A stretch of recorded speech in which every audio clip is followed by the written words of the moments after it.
j'ai essayé d'avoir toutes les casquettes pour concevoir un produit. Aujourd'hui, il y a un constat et c'est un fait. La majorité des agences web et de développement, ils font de la... Psychologiquement, t'as pas envie de t'en défaire parce que c'est considéré comme une défaite. Qu'est-ce que tu détestes le plus dans ton métier ? Quand tu apprends quelque chose, t'es inefficace, c'est normal. Je suis très déçu de la sphère française sur les sujets tech.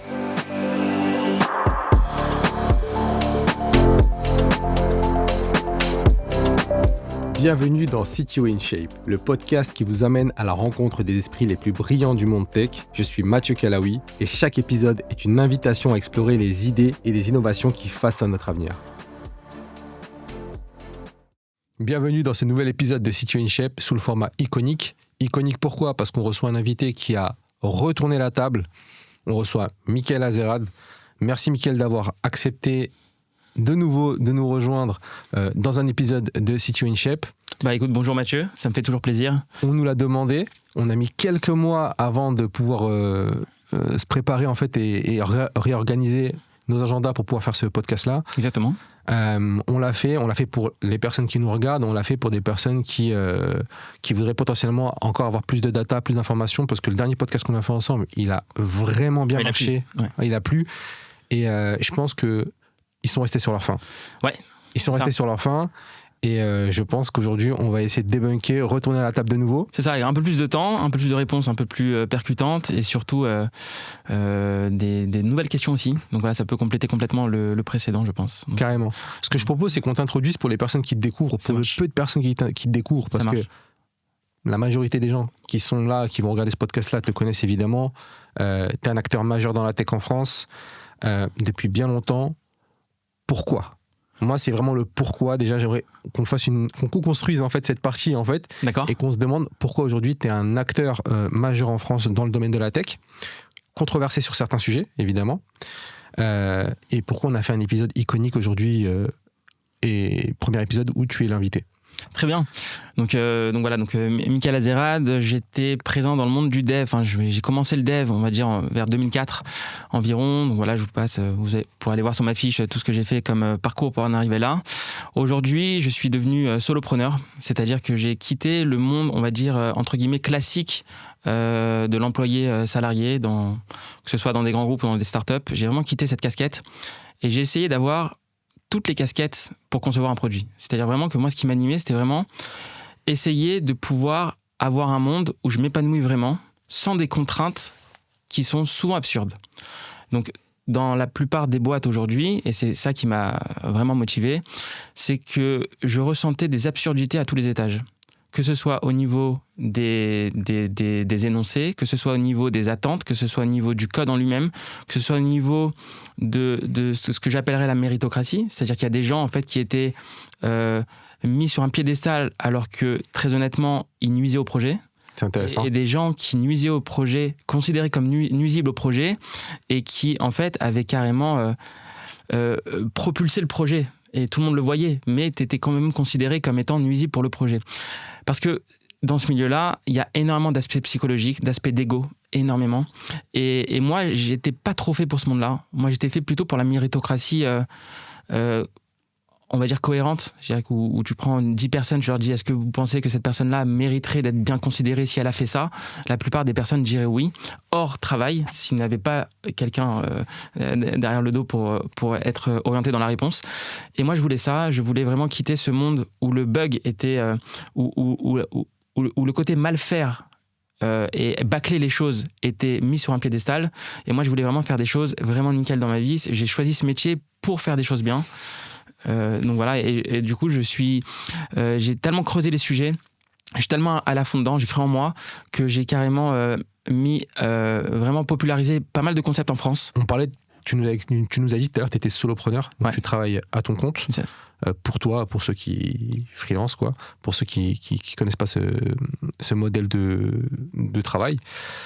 Aujourd'hui, moi j'aimerais rentrer sur un sujet parce que tu nous as évoqué un sujet au début, d'une certaine frustration en début de carrière sur des résultats, des positions ou des cheminements ou tout simplement un travail qui te ressemblait pas, tout simplement. Un travail dans un environnement qui te ressemblait pas. Bien sûr. Aujourd'hui, il y a un constat et c'est un fait.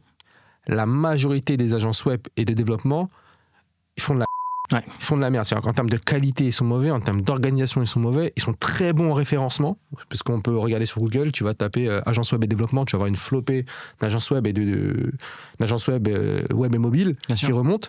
Donc, ils mettent beaucoup d'argent dans le marketing. Donc, c'est vendeur. Mais dans les faits, dans les résultats, on voit bien, c'est de la... D'accord, c'est un fait. Donc, ça, c'est une posture. Je voudrais savoir un peu, toi, ta position par rapport à ça. Quel est ton constat par rapport à ça? Bien sûr. Et pourquoi ça marche encore aujourd'hui, ce type d'agence? Tout à fait. Alors, c'est très simple, c'est que ces agences-là ont compris que ce qui ramenait du pognon n'est pas de faire les choses, n'est pas forcément de faire un logiciel de qualité. Ce qui ramène du pognon, c'est de faire croire aux clients qu'on est sur la bonne piste. Et de le facturer continuellement. Donc c'est quoi qui va ramener du pognon? C'est la correction de bugs, c'est justifier que l'informatique, tu sais, quand il y a un monde que tu connais pas, tu peux te faire avoir par tout ce qu'on te dit. Ok, si quelqu'un me dit, tu sais, pour faire cette pomme de terre là que t'as mangé, t'as aimé, c'est 2 heures de boulot. Mais moi, je suis qui pour juger que c'est 2 heures ou pas? Eux, ils vont te le dire, ouais, mais ça, tu comprends, là, ce qu'on a fait là pour ce code-là, c'est pas évident. Et tu sais que dans l'informatique, il y a personne qui fait ça. On peut vraiment te blablater. Donc, ce qui fait, moi, j'ai beaucoup d'amis qui sont passés par des agences. Je connais une flopée d'agences aussi. C'est-à-dire que le business model n'est pas du tout orienté sur ce que l'on pense. C'est pas du tout sur la satisfaction client. Voilà, ça faut comprendre. Elle est basée sur la prise en otage client. C'est pas la même chose. La prise en otage client, c'est on t'a fait un produit. Au début, t'as aimé parce que c'est facile de faire des choses qu'on aime au début. Mais derrière, donc on a fait l'entrée, la salade, t'as bien aimé. Mais le plat, c'est pas ça. Et donc toi, tu vas te dire, ok, j'ai déjà payé pour ma salade. T'es pris en otage. Bah, je vais continuer à payer, je vais pas perdre cet argent, bêtement, je continue. Peut-être il y aura un miracle et je vais continuer, etc.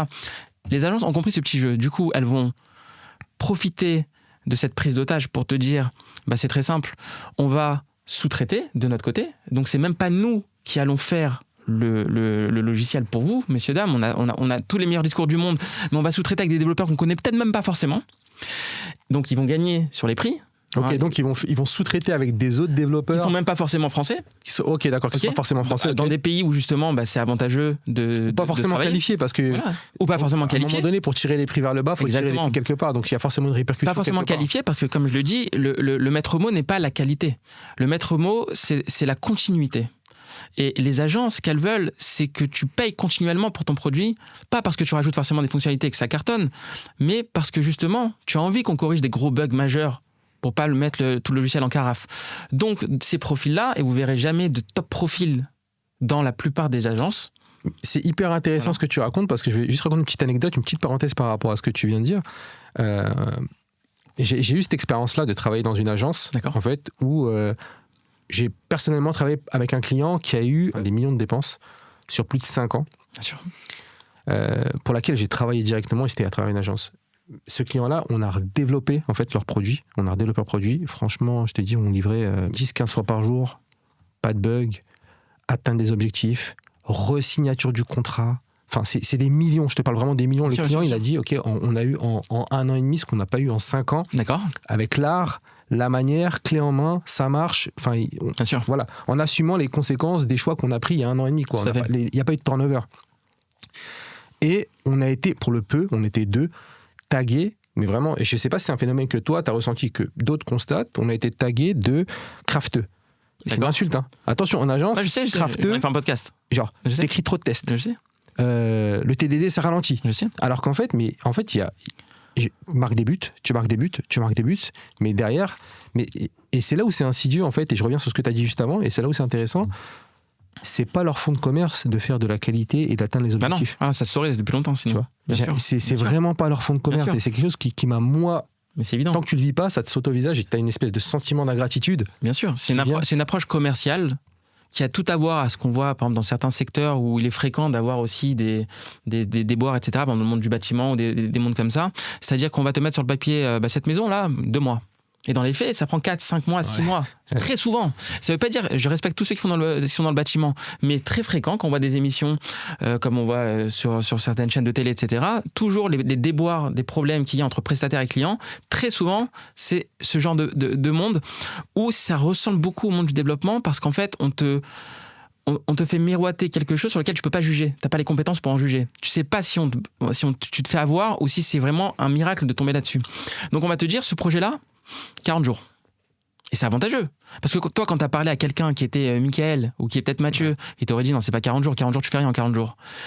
Il t'aurait dit mais moi, j'ai des gars qui font ça en 40 jours. Mais c'est hyper intéressant ce que tu dis. En fait, là, on tombe sur... la prise d'otage. C'est presque conjoncturel dans le Exactement. sens où c'est très insidieux, dans le sens où il y a une espèce de faille. Bien sûr, ils le savent que c'est pas 40 jours. Tout le monde le sait que c'est pas 40 jours. Eux-mêmes le savent. Mais ils savent que quand tu es engagé dans un truc, psychologiquement, t'as pas envie de t'en défaire parce que c'est considéré comme une défaite. Ouais, t'as espèce de Okay. coup du biais. J'ai un ami juste pour une maquette. Quoi. Il a payé 40 000 euros juste pour la maquette. Jusqu'à aujourd'hui, il a toujours pas son appli. Je lui dis, mais 40 000 euros, tu sais ce que je t'aurais fait moi avec 40 000 euros ton appli? Tu serais déjà avec plein d'utilisateurs. 40 000 euros. Il me fait oui, et maintenant il me demande un autre chèque. Je lui fais mais porte plainte, j'ai envie de dire, tu vois. Mais c'est réel. J'ai ces personnes-là qui me racontent vraiment leur vie. C'est pas un truc que j'invente juste pour le podcast. Là, c'est vraiment réel, ok. Et donc ces agences-là, en fait, jouent sur la tâche forte ou l'ignorance, la tâche forte. Et on retrouve ça aussi dans les grands groupes. Quand tu fais par exemple une appli bancaire pour Monsieur Tout le Monde, pas les applis de bourse, pour Monsieur Tout le Monde, même les applis de bourse et des applis bancaires, bah les personnes elles se sentent obligées d'utiliser ton produit. Moi, par exemple, je suis dans telle banque. Bah, j'utilise l'appli de ma banque. Si demain elle est buggée, je vais pas dire je veux plus l'appli. Je vais me dire mais c'est le seul moyen de voir si j'ai bien fait mon virement ou pas ou si j'ai de l'argent sur mon compte. Je vais quand même passer par là. Donc une fois qu'ils ont réussi à t'avoir dans les pattes en train de te dire tu peux pas t'en échapper. Là pour eux les bugs deviennent complètement secondaires. Ils se disent mais c'est pas grave, t'inquiète pas, ça va être corrigé, mais c'est plus tard. Donc on parle de TMA. Mais là c'est intéressant. On parle de TMA. En fait c'est pour ça. Est-ce que c'est pour ça qu'il y a autant d'investissements marketing et commercial? C'est-à-dire que pour des solopreneurs qui sont vraiment très experts. Exactement. Je le vis moi aussi. C'est ça, c'est qu'en fait certainement un solopreneur qui fait je sais pas moi 200, 300K, 400K de chiffre d'affaires par an n'aura jamais la force de frappe d'une société qui a je sais pas moi 50 devs qui font à moitié le travail mais qui font 1 million, 2 millions, 3 millions de CA et derrière tu as la force marketing, tu mets du SEO et tu mets tout ce qui va derrière. Bien sûr. Donc c'est cet aspect-là dont tu parles. Maintenant la question que je vais te poser c'est est-ce que toutes les agences, enfin il y a deux questions, toutes les agences sont comme ça et est-ce qu'il y a une vraie distinction entre cabinet de conseil, il y a des cabinets de conseil qui sortent leur épingle du jeu, ou j'en ai une en tête là, ou et agence web et mobile. Tu sais, cabinet de conseil type, je peux citer Evrig, comme Evrig avec JB Musso, ça marche, que beaucoup de gens connaissent et qui ont d'ailleurs des top développeurs, bien sûr. top contributeurs au SS et tout, donc ou des agences web et mobiles. Je citerai pas de nom, mais je pense que tout le monde a des noms en tête. Est-ce qu'il y a une vraie distinction et est-ce que dans les agences web et mobiles, est-ce qu'elles sont toutes pareilles ou il y a des exceptions? Évidemment, dans la vie, quoi qu'il arrive, il y a toujours une nuance quelque part. Même dans la tech, même dans tout, il y a toujours une nuance à apporter. Dire comme ça que c'est beaucoup plus dur de prouver une absence qu'une présence. Ça n'existe pas. C'est très dur à prouver, le ça n'existe pas. Par contre, ça existe, bah oui, je l'ai vu, donc là, ça existe. J'ai pas besoin de regarder partout. L'absence, faut regarder partout et c'est très compliqué. Donc, dire que toutes les agences sont comme ça, j'ai envie de dire non, parce que moi j'ai une micro-agence, je suis en micro-agence moi-même, je travaille seul, donc c'est une micro-agence. Quand je veux m'entourer, je m'entoure, mais j'ai une capacité à faire des choses seule qu'une équipe de 10 n'arrive pas à faire. Donc ça, moi je me dis, je me considère comme micro-agence et je parle aux clients comme avec la casquette micro-agence, Ils le savent. Donc je peux dire que ça marche pas comme ça, je marche pas comme eux. C'est-à-dire que moi, c'est simple, c'est que s'il y a un bug dans l'appli, c'est corrigé gratos. C'est-à-dire que déjà, on n'est pas dans l'agence, justement, prise d'otage. C'est-à-dire que c'est moi qui me prends en otage. C'est-à-dire que si j'ai beaucoup de bugs, à ce moment-là, je ne suis pas payé tout ce temps-là à les corriger. Et donc ça rassure énormément de monde. Donc moi, je dirais entre cabinet de conseil et agence, la différence, c'est que dans cabinet de conseil, il y a le mot conseil. Dans agence, il n'y a pas le mot conseil. Dans agence, en général, on a une armée d'exécutants qui comprennent même pas ce que tu racontes au niveau fonctionnel. Ils comptent sur tes propres US. Tu donnes les US, ils vont te faire ce qu'il y a, ce qu'ils disent, mais ils vont jamais te challenger. Et ils vont jamais venir, et c'est là la grosse différence, ils vont jamais te dire, vous savez quoi, on va pas le faire comme ça vous coûte moins cher. Un cabinet de conseil, moi j'ai déjà refusé des prestations. Et c'est alors, tu vois, la phrase que tu as citée, on va pas le faire comme ça coûte moins cher. Oui. Jamais, enfin, un développeur ne pense pas comme ça. C'est à quelle strate que cette phrase-là va émerger? À quelle strate? Est-ce qu'au strate de la tech ou un strate au-dessus? C'est ça. Une strate au-dessus, à quel moment et par qui en général? À partir du moment où tu aimes les utilisateurs, je pense, et où tu aimes ton métier. Le but dans mon métier, c'est de faire payer le moins cher les personnes et surtout pas les arnaquer. Alors je me suis mal exprimé. Mais la phrase... je vais vous faire gagner de l'argent parce que finalement la fonctionnalité elle pourrait ne juste pas exister ou le problème ne pourrait juste pas exister parce qu'on va la faire comme ça. Bien sûr. il y a plein de développeurs qui le pensent comme ça. Mais c'est vrai qu'on le voit dans les agences, les développeurs, tu l'as dit tout à l'heure, ce sont des exécutants. Exécutants, c'est-à-dire qu'ils sont tournés vers « fais-moi ce bouton ». Est-ce que c'est leur place? Est-ce que c'est leur rôle? Alors, pour moi, le rôle d'un développeur, c'est justement de challenger le besoin. C'est-à-dire que quand on te demande de faire quelque chose, tu as le droit de remettre en question cette chose qu'on te demande. Pas parce que tu as envie de rouspéter, parce que c'est sympa de rouspéter, mais juste parce qu'il y a des choses que toi, en tant que développeur, tu vois que les autres ne voient pas. Hein, c'est comme si tu vois en couleur, les autres voient en noir et blanc. Donc si je leur dis tiens, c'est sympa, c'est joli, tu dis non, attendez, la couleur elle est trop flashy, là ceux qui vont voir, ils vont avoir mal aux yeux, ne va pas là-bas. Ça, le développeur voit ça. Il voit ça dans énormément de monde. Et aussi, il y a des gens qui disent tiens, fais-moi ce bouton, c'est pour créer par exemple, pour mettre un appart en ligne, disons quelque chose de location d'immeuble, une appli de location d'immeuble. Et l'autre va te dire mais attends, mais ça n'a pas de valeur de faire le formulaire tout de suite. Ce qui a de la valeur, c'est plutôt de faire un listing des apparts que tu as. Oui, pour l'agence, c'est intéressant de faire le formulaire parce que tu rajoutes du code, tu rajoutes de la surface critique, tu rajoutes des problèmes, bien sûr, du temps. Exactement. Mais moi, je me mets de la posture utilisateur. L'utilisateur, il va se dire bon, je comprends. Évidemment, pour avoir des apparts, il faut bien passer par un formulaire de création d'appart, de fiches d'appart. Le développeur, il vient et te dit tu sais qu'en informatique, il n'y a pas d'ordre. Je peux très bien te faire le listing avant même de faire la création. Donc, je peux t'amener de la valeur beaucoup plus rapidement. Donc, un bon développeur, c'est celui qui va te dire on ne le fait pas tout de suite. Voire on le fait pas du tout. Je défère. Il y a des techniques même pour ça. C'est pour ça qu'on reconnaît un bon développeur. Parce qu'il aura des techniques, par exemple, comme la clean architecture, qui sont en fait juste des principes. Il n'y a pas de concrétisation, c'est juste des principes qui vont te dire, c'est pas que plus tard on pourra changer si tu veux, comme beaucoup le pensent, c'est pas ça. C'est maintenant, je suis pas obligé de faire le vrai truc. Je peux te faire une alternative qui te coûte beaucoup moins cher. Ok, mais est-ce que ça profite aux agences? Encore une fois, je reviens sur ce sujet-là. Justement, tu vois, c'est antinomique avec le concept d'agence. Pour remettre du contexte, c'est antinomique. C'est antinomique. Et là, c'est une vraie différence en fait d'approche. Oui. C'est une vraie différence d'approche entre un solopreneur, agence / artisan, craft finalement. VS industrialisation derrière une agence, tu vois pas les développeurs, tu vois une armée de commerciaux. Le développeur dans sa tête, il se dit plutôt je finis le travail et je suis payé, mieux je me porte et je ferai autre chose. Ou alors je continue avec eux. Alors il veut finir le travail vite parce qu'ils seront contents eux d'avoir le travail vite. En agence, on te dit mais si on finit trop vite, on n'a plus de clients. Et là c'est intéressant. Et je pense que beaucoup de développeurs, de PO, de PM vont se reconnaître dans cette question-là, d'ailleurs, vont se retrouver. Est-ce qu'il n'y a pas un phénomène insidieux qui se passe dans ces entreprises-là ou dans ces industries-là, qui est une pression, qui est le sujet d'estimation? On va revenir juste dessus après. Bien sûr. Est-ce que c'est pas des sujets qui sont aujourd'hui entretenus, ces problématiques-là, à cause de ces phénomènes-là que tu viens de plus ça dure longtemps, plus on va pouvoir travailler là-bas, plus le travail va durer, mieux ça sera.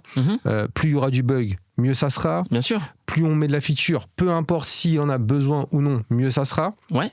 Donc finalement, on n'a pas intérêt à ce que le développeur puisse émettre une idée ou prendre des initiatives par rapport à ça ou être force de proposition. En général, on va entretenir cette espèce de ségrégation entre le produit, bien sûr, / les décideurs, bien sûr, et les exécutants / les développeurs.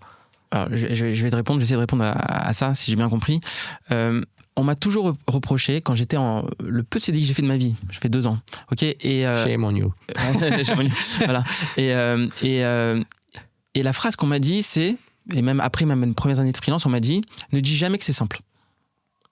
Donc quand tu proposes quelque chose en général, c'est proposer quelque chose de plus simple. Comment tu vas argumenter quelque chose qui n'était pas dit et tu vas dire mais c'est plus simple de faire ça. Hop, c'est le mot à pas dire. Parce que les gens ils vont te dire si c'est simple, c'est-à-dire que tu vas le faire vite. Si tu vas le faire vite, ils vont nous demander plein de choses.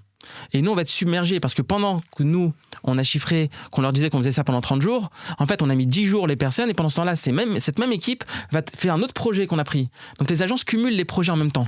Okay, le freelance aussi peut le faire, mais pas à la même échelle. Une agence, elle peut avoir 10 projets en parallèle, il n'y a aucun souci avec ça. Je l'ai vu de mes yeux. Donc, c'est-à-dire que tu as les mêmes personnes qui, en général, ont 21 ans, qui sont très, très peu vraiment fortes. Il y a beaucoup d'alternants, énormément. J'ai rien contre les alternants, mais quand tu es alternant... Il y a des entreprises où il y a des alternants qui... Quand tu es alternant, tu ne fais pas le back-end Airbnb. Tu vois, c'est normal. Tu n'as pas le niveau de le faire. Ok, très bien, etc. Et donc, au bout d'un moment, ce qui se passe, c'est que il y a un...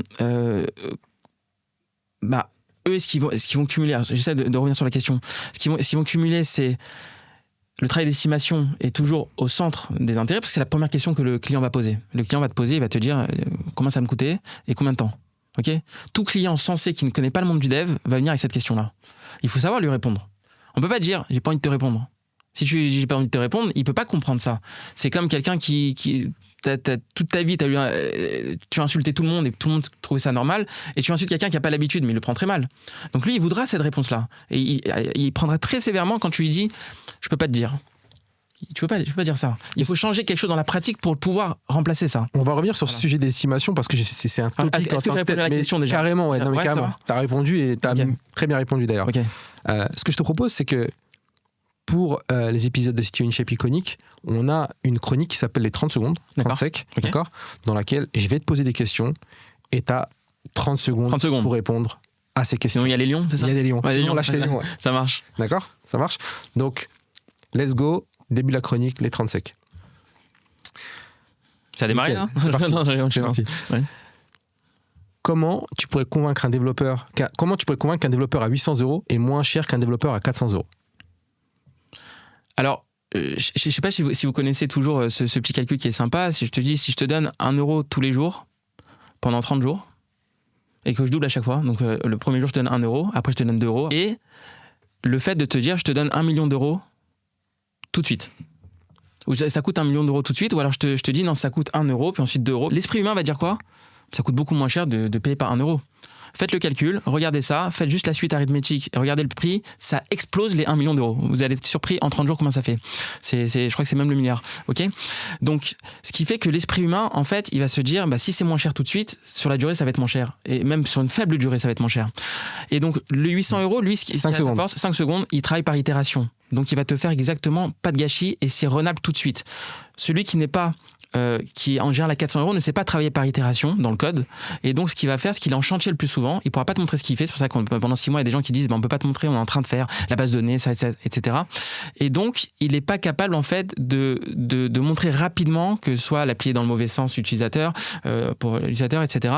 Donc le 800 € va te montrer beaucoup plus de valeur rapide et surtout 10 fois moins buggé que ce que peut faire quelqu'un qui ne montrerait pas une valeur rapide et buggé. C'est mon entraînement. Okay. J'ai senti un petit lion là dans le pied là, mais on va voir les prochaines. Ça marche. Et merci pour la réponse. Ça marche. Donne-moi le O de solide. Le O de solide. Alors le O, Open Close Principle, le principe, c'est qu'une classe doit être ouverte à l'extension, mais fermée à la modification. Ok ? Donc ça, j'aime bien, c'est pris au dépourvu. Alors, un petit exemple tout bête, si par exemple j'ai une classe, je dois faire manger des animaux, très bien. Donc tu vas dire, dans ma classe, c'est simple, je vais faire des if, c'est code simple, tout le monde dit code simple, des if panda, je fais ça, if lion, c'est ça. Donc quand tu vas rajouter un élément, tu vas ouvrir ta classe, tu vas le rajouter à l'intérieur. Hop, t'as ouvert la classe, t'as touché la classe, c'est anti-pattern. Donc du coup, le principe, c'est quoi? C'est de se dire, ok, qu'est-ce qu'on peut faire peut-être au format polymorphisme ou pas? Il y a des solutions même tout en polymorphisme, où tu te dis, en fait, parle d'animaux, de sens abstrait, et en fait, tu fais animal.it. Okay, et quand tu fais animal.it, dans ce cas-là, cette classe, elle est fermée et le client de cette classe-là, lui, apportera les valeurs. Donc la classe est fermée et donc du coup, elle est générique. Et quand tu ajoutes des pandas ou des tigres ou le petit lion qui est en bas là, et dans ce cas-là, ça marchera sans toucher la classe. Donc moins tu touches aux classes, ça prône le moins je touche, plus je finis vite et moins j'ai de déboires dans le code. Nickel, super. Qu'est-ce que tu détestes le plus dans ton métier? Ce que je déteste le plus dans mon métier, c'est que je pense que tout le monde aurait des décisions complètement différentes, que ce soit les développeurs, que ce soit les managers, que ce soit tout, s'ils jouent avec leur argent.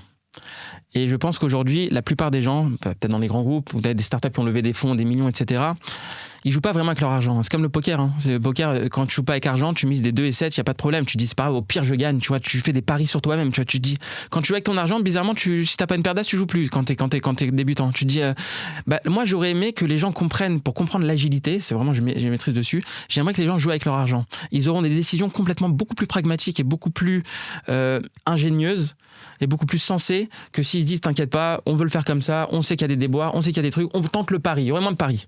Il y aurait moins de paris avec la recherche de plus de certitude. Time. Tu penses quoi? Pas de Chris Collie, mais de ses idées. Ouais. Sur le fond, Free CDI? Free CDI. Ah, très bien. Alors, ouais, ça fait des déboires. Je me reconnais un petit peu dans LinkedIn parce que moi aussi, j'étais un peu clivant au niveau de tout ce qui était la tech, TDD, Cleansheet, etc. Mais en même temps, c'est ce que les gens aiment. Ok, il faut le comprendre. Mais d'un autre côté, moi, je dirais que le freelance, il est très décoté dans le monde du dev parce qu'on se dit qu'un freelance, c'est quelqu'un justement qui est là pour des missions courtes. Et Chris Collie, dans la plupart de ses posts, pour même parler avec lui, dans la plupart de ses posts, il est en train de te dire, mais pas du tout. Si tu veux faire vraiment confiance, vraiment pour un projet de longue durée, etc., tu as plus de chance avec un freelance qu'un CDI qui, au bout d'un an, va te dire, je vais partir ailleurs. Pas tout le monde fait ça. Il y a des CDI que je connais, ça fait 10 ans qu'ils sont dans la boîte. Mais la plupart aujourd'hui, la mode, quand t'es jeune, c'est de te dire, tu sais, si tu changes de boîte, tu gagnes 5K de plus. La personne, elle part. Le freelance, lui, c'est pas ça. Il a une relation business-business. C'est pas la même chose. Donc lui, plus il garde le client, plus il se dit, mais j'arrive à survivre dans mon monde parce que sans lui, je perds tout. Donc il va cumuler peut-être 2-3 clients, etc., qu'il a envie de fidéliser. Et donc ça veut dire que la personne la plus fidèle en général dans le monde du solopreneuriat ou des freelances, c'est en grande partie, statistiquement, je dirais que c'est le freelance. Je le vis. Donc, voilà. Ok. Michael Azerrad en free, c'est plus ou moins de 200K de CA par an?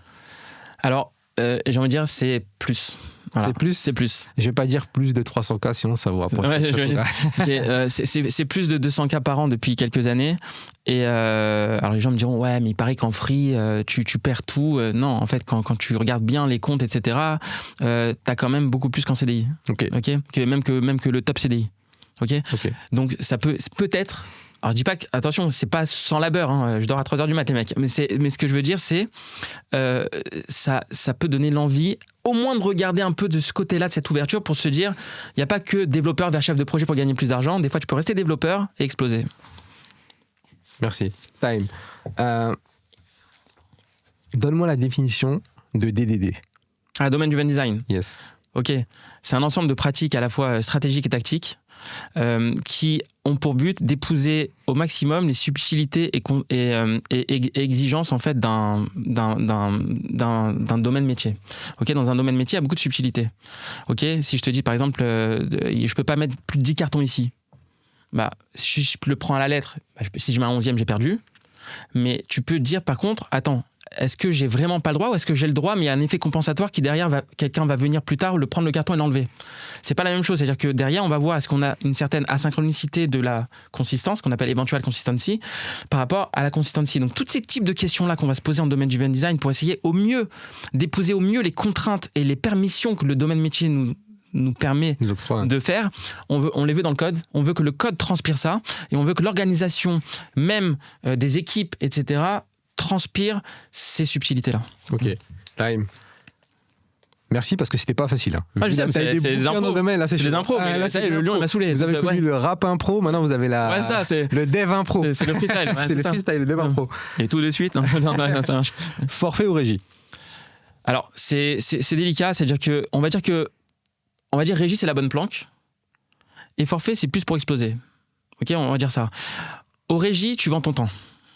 Ok, et le manque de bol, il y a des mecs sur YouTube qui en parlent très bien aussi, américains, etc. Il y avait Chris Do qui en parle pas bien aussi. Quand t'es bon, quand tu vends ton temps, t'as perdu. Tu perds de l'argent. Parce que t'es capable de faire très rapidement une tâche, et comme t'es jugé au temps, et plus tu l'as fini tôt, et plus t'as perdu d'argent. Ok, donc c'est pour ça que des fois, à compétences même différentes, quand tu prends deux développeurs, celui qui va gagner le plus d'argent en général, c'est celui qui met le plus de temps sur la tâche. Parce que même les gens vont comprendre ça. Plus de temps, plus de valeur. Ok, ils associent. Moi, en forfait, je vends la valeur. C'est-à-dire que dans mes devis, je vends la valeur. C'est-à-dire que la tâche, elle peut prendre un petit truc, mais si je vois que ça rapporte une valeur énorme, ça sera inclus dans le critère de mon prix. Ok, voilà. Time. Et c'est intéressant, je rebondis sur la question suivante qui est vitesse ou qualité? Ouais, c'est ça. Les gens opposent souvent ça. Parce que si je te dis on va faire un sac à main de luxe, tout le monde sait que ça prend moins de temps en général que de faire des sacs à la chaîne avec des machines, mais pas vraiment de qualité, fait par des robots et pas à la main. Sauf que le monde de l'informatique n'est pas comme ça. Et ça se saurait. Le monde de l'informatique, alors c'est pas non plus que faire du luxe, il y a un côté pragmatique qui existe, mais c'est le fait de se dire que the only way to go fast is to go well. J'ai piqué cette phrase à Oncle Bob, ceux qui connaissent, Robert C. Martin, et il te dit que la seule façon d'aller vite, c'est d'aller bien. Donc la vitesse, c'est pas opposé à la qualité de code, c'est la qualité de code qui t'amène la vitesse. Encore faut-il savoir faire la qualité de code et savoir être pragmatique quand il le faut. C'est là la vraie question. Et pour être pragmatique, il faut d'abord passer par la case dogmatique, sinon c'est impossible. Voilà. Hyper intéressant.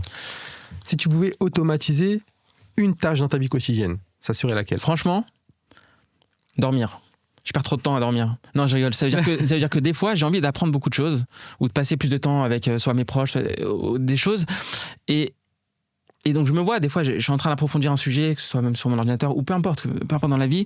Et je me dis, là, ça, je pique du nez. Et 2h, 3h du mat, j'ai de retard. Et 2h, 3h du mat, va au lit. Mais je me dis, putain, mais dans 1 heure, si je fais ça, mais c'est génial parce que ça peut ouvrir plein de portes. Quand t'es freelance, c'est un peu ça. C'est-à-dire que tu as des idées de business tous les jours. Quand t'es CDI, tu te dis, bon, demain, la routine, ça continue. Tu peux avoir des trucs à côté, mais ce sera pas aussi florissant que si tu avais dédié ça tous les jours à des nouvelles activités. Et donc, j'aurais dit peut-être dormir, c'est-à-dire peut-être qu'à 3h du mat, il y a une injection comme ça, une petite piqûre, hop, t'es réveillé bien, avec exactement les mêmes bénéfices que quand tu avais dormi, où tu peux continuer des choses, peut-être. Okay, c'est intéressant. Voilà. Quel est ton hack de productivité préféré? Ah, c'est sympa ça. Moi, je suis... alors, chacun est différent. Et moi, mon cerveau, il a besoin d'activités en parallèle. Sinon, je suis pas bien. C'est-à-dire qu'en gros, des fois, quand j'ai envie de réfléchir à un sujet de manière très profonde, je vais voir une vidéo de YouTube de pingouin. Façon de parler, c'est-à-dire un truc qui n'a rien à voir. Okay. Je vais devoir avoir sur l'écran d'à côté une activité en plus. Ou alors poster sur LinkedIn. Poster sur LinkedIn, ça me génère une adrénaline. Parce que je me dis, j'ai envoyé un message, il y a une activité qui va se passer là-dedans. Pendant que je réfléchis à ce sujet-là, je sais qu'il se passe un truc. Je suis pas juste avec moi-même. Il se passe un truc. Donc des fois, je me dis que mon hack de productivité, c'est avoir des micro-pauses. Et ça me détend d'un coup. Je me dis, tiens, voilà, j'étais complexe pour réfléchir. Micro-pause. Je vais voir YouTube ou je vais acheter un truc ou peu importe, un truc à faire, ou j'envoie un WhatsApp à quelqu'un, un proche ou autre. Et ensuite, je reviens sur la position. Et mon cerveau, il s'est micro-détendu, ce qui fait que la solution, je la trouve très rapidement. C'est comme ça que je fonctionne, moi. Ok, voilà. Time. Si tu avais un seul livre, pas forcément sur le développement, à recommander, ça serait lequel? Un seul livre à recommander?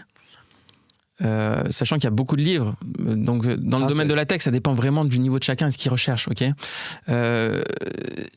Moi, j'aurais dit un seul, c'est tout ce qui tourne autour de, comme Lean Startup par exemple. Lean Startup, il y a beaucoup de startups qui n'ont pas lu ce livre, au moins le premier chapitre. Et moi, quand je l'ai lu, c'était trop tard. C'était 2 ans de passé. Et il y avait un CTO, je me rappelle. Et tu penses que ça aurait changé quelque chose ou pas? Ça change complètement. Je t'ai coupé. Ça change complètement parce que il a su, l'auteur, Eric Ries, il a su mettre les mots en fait sur ce qu'on vivait et que les gens n'arrivent pas à réaliser. Ok, et ça veut dire qu'en gros, ce livre-là, moi, c'est pas le livre sensationnel non plus, mais quand tu le lis, tu te dis, j'ai fait exactement la même erreur. J'en suis en plein dedans. J'arrive à la conscientiser, j'arrive à la comprendre. Et ça, je pense que on est développeur parce qu'on veut construire des produits qui marchent. On n'est pas développeur parce qu'on veut construire des produits. La question à laquelle on veut répondre, c'est est-ce que je dois le construire? C'est beaucoup plus compliqué de répondre à cette question que est-ce que je peux le construire? Et lui, il aborde ces 2 questions-là. Can vs should. Et tout le monde tombe dans le can en disant ça va marcher, alors qu'en fait, il faut d'abord aller dans le should. Est-ce que tu... Et le should, ça te change toutes les pratiques. Tout change. Ok. De tous les étages. Voilà. Time. Dernière question. Si tu pouvais dîner avec n'importe quel pionnier, un seul... Un pionnier de la tech? Ouais. Tu choisirais qui? Je pense Udi Dahan. Tu vois, ça me vient à l'esprit direct, tu vois. Udi Dahan. Alors, je sais pas si les gens connaissent. On mettra la référence en dessous. Avec plaisir, on pourrait même le taguer, ça me fera peut-être plaisir. Je pense pas qu'ils me connaissent directement, mais Udi Dahan, c'est un conférencier dans le monde de la tech qui était chez Microsoft pendant qui est très bon et qui me ressemble un petit peu. C'est-à-dire que, déjà, bizarrement, il est souvent en costume. Je le suis aussi. Tu vois, je casse un peu les codes du monde du dev où t'as une capuche, tu vois, avec marqué Star Wars ou avec un icône de Docker. Tu vois, je casse un peu ça et je me dis des fois. Je me mets en costume, j'aime bien, ça me, de manière clean code, clean, c'est un peu ça. C'est un petit peu ce côté que je m'imposais. Lui aussi, il l'est dans ses conférences. Donc, il impose un peu le côté un peu noble, tu vois, de la recherche. Et ce que j'ai aimé chez lui, c'est qu'il a pris des concepts qui existaient, qu'il a revisité mieux que l'auteur original. Ok. C'est-à-dire qu'il va encore plus loin que l'auteur original. Je prends par exemple CQRS. Ok. Et moi, j'étais comme ça dans le TDD, j'ai repris des choses et j'ai fait ma sauce aussi.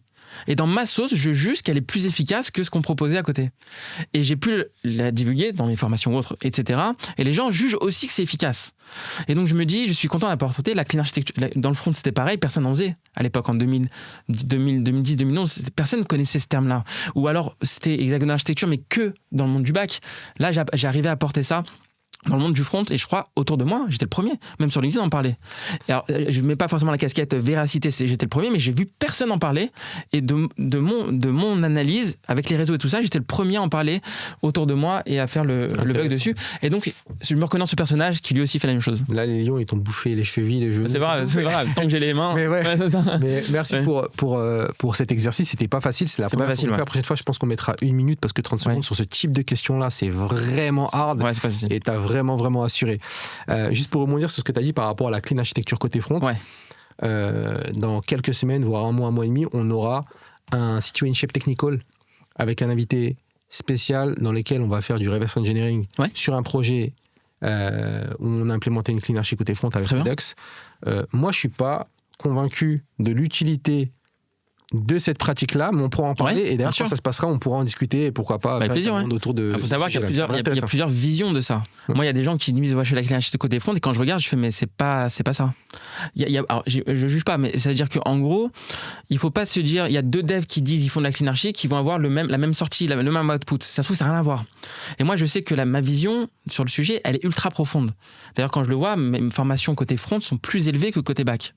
Ok, c'est intéressant. Donc quelqu'un qui me dira le front c'est mignon et c'est de l'affichage et le côté back c'est un peu plus de réflexion, j'invite n'importe qui à venir coder avec moi un front et il verra et il se dira putain mais en fait c'est beaucoup plus chaud côté front. Le front c'est chaud. Non, bien sûr le front c'est chaud. Mais c'est voilà. Aujourd'hui mais c'est un vrai sujet. J'avais eu cette discussion là avec à l'époque Sébastien Norbert de React. Ouais très bien, je connais. On avait ces discussions là et lui aussi il est un peu dubitatif. À l'époque peut-être que sa vision elle évolué mais en tout cas il y aura un Situationship Technical spécifique sur ce sujet-là et je pense que ça va intéresser énormément de monde parce que c'est un sujet que tu as amené qui n'est pas connu de beaucoup de monde mais les personnes qui ont touché, qui ont joué avec, en tout cas qui l'ont implémenté, ont fait plutôt des bons retours. Donc l'idée c'est d'aller explorer, de mettre les mains dedans et de faire les choses concrètement et d'arrêter de spéculer. C'est super. Ok. J'aimerais qu'on aborde un sujet. Allez. On a fini cette chronique-là. Qui sont les estimations. C'est bon. Qui sont la notion d'estimation. C'est une notion un peu technique produit ou gestion de projet, etc. Et j'aimerais vraiment qu'on rentre dedans parce que j'aimerais qu'on retourne sur le sujet en fait qu'on a vu tout à l'heure sur agence web et mobile vs un solopreneur. Yes. Et là on a le désaccord. Enfin là on a un vrai désaccord où il y a un point charnière en fait, un point. C'est souvent qu'est-ce qu'on estime, comment on l'estime et comment se passe le projet. Moi j'ai une question que j'aimerais te poser, c'est les estimations. Est-ce qu'on pourrait faire sans que ça soit l'anarchie? Bien sûr. Alors, il faut savoir que le mot no estimate, pour ceux qui savent, la seule formation que j'ai suivie dans ma vie, hormis l'école et tout ce que j'ai fait, c'était celle de Frédéric Léguédois. Donc s'il m'entend, je pense qu'il sera content. C'était no estimate. Je voulais confronter mes idées du no estimate avec quelqu'un qui aussi le prônait jusqu'à en faire une formation officielle. Okay. Et alors franchement c'était super, c'est quelqu'un de très pragmatique. C'est que les gens justement ils jugent en fait no estimate comme étant de dire voilà t'es responsable. Il estime pas, il fait une partie de son travail. Tu vas voir un bâtiment, tu lui dis combien de temps pour mettre ce parquet, un mec dans le bâtiment tu lui dis combien de temps pour mettre ce parquet. Il te dit je sais pas, tu dis tu rigoles ou quoi? Donc ça c'est pas du no estimate. C'est pas du no estimate. Okay. Le no estimate te demande forcément d'amener une compensation quelque part. Tu peux pas dire non. C'est intéressant, tu peux. Elle demande une. Alors c'est pas une compensation. Je dirais même mieux que ça. C'est même pas ne pas vouloir le faire. C'est te montrer que t'as plus besoin de le faire. Ok. C'est ça qui est très fort. Je te laisse développer. C'est-à-dire que c'est pas une question du tu sais quoi, il paraît que c'est difficile d'estimer, il paraît que c'est toujours faux, c'est pas il paraît donc c'est toujours vrai, enfin c'est toujours faux, les estimations sont toujours fausses tant que c'est pas de la micro-estimation. Si je te dis combien de temps je fais ça sur la table, bah je peux te le dire, je vais te dire moins de 2 secondes, je sais, je peux te le dire.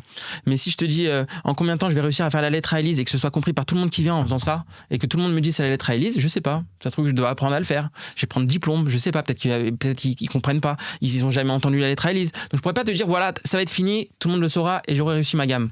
Ça, c'est compliqué, c'est des estimations longue échelle. Le no estimate, il est contre les estimations de longue échelle, il n'est pas contre les estimations micro-échelle. Okay, tu as le droit de dire à ton client, ça, oui, ça, mettre le CSS en rose, ça prend 3 secondes. Tu as le droit de le dire, ce genre de choses. Là où il va combattre, il va te dire, écoute, quand c'est à grande échelle, tu as toujours faux. Parce qu'il y a un principe qui existe, qui s'appelle y a planning fallacy. Il y a un principe. Qu'est-ce que c'est? C'est très simple. C'est quand tu as l'impression de faire une tâche que tu as déjà faite, tu la sous-estimes complètement. Tu sous-estimes le temps que tu as passé complètement en te disant comme je l'ai déjà fait, maintenant ça va être facile. Et est-ce que ça c'est l'inverse qui se passe? Et là, j'ai une petite parenthèse.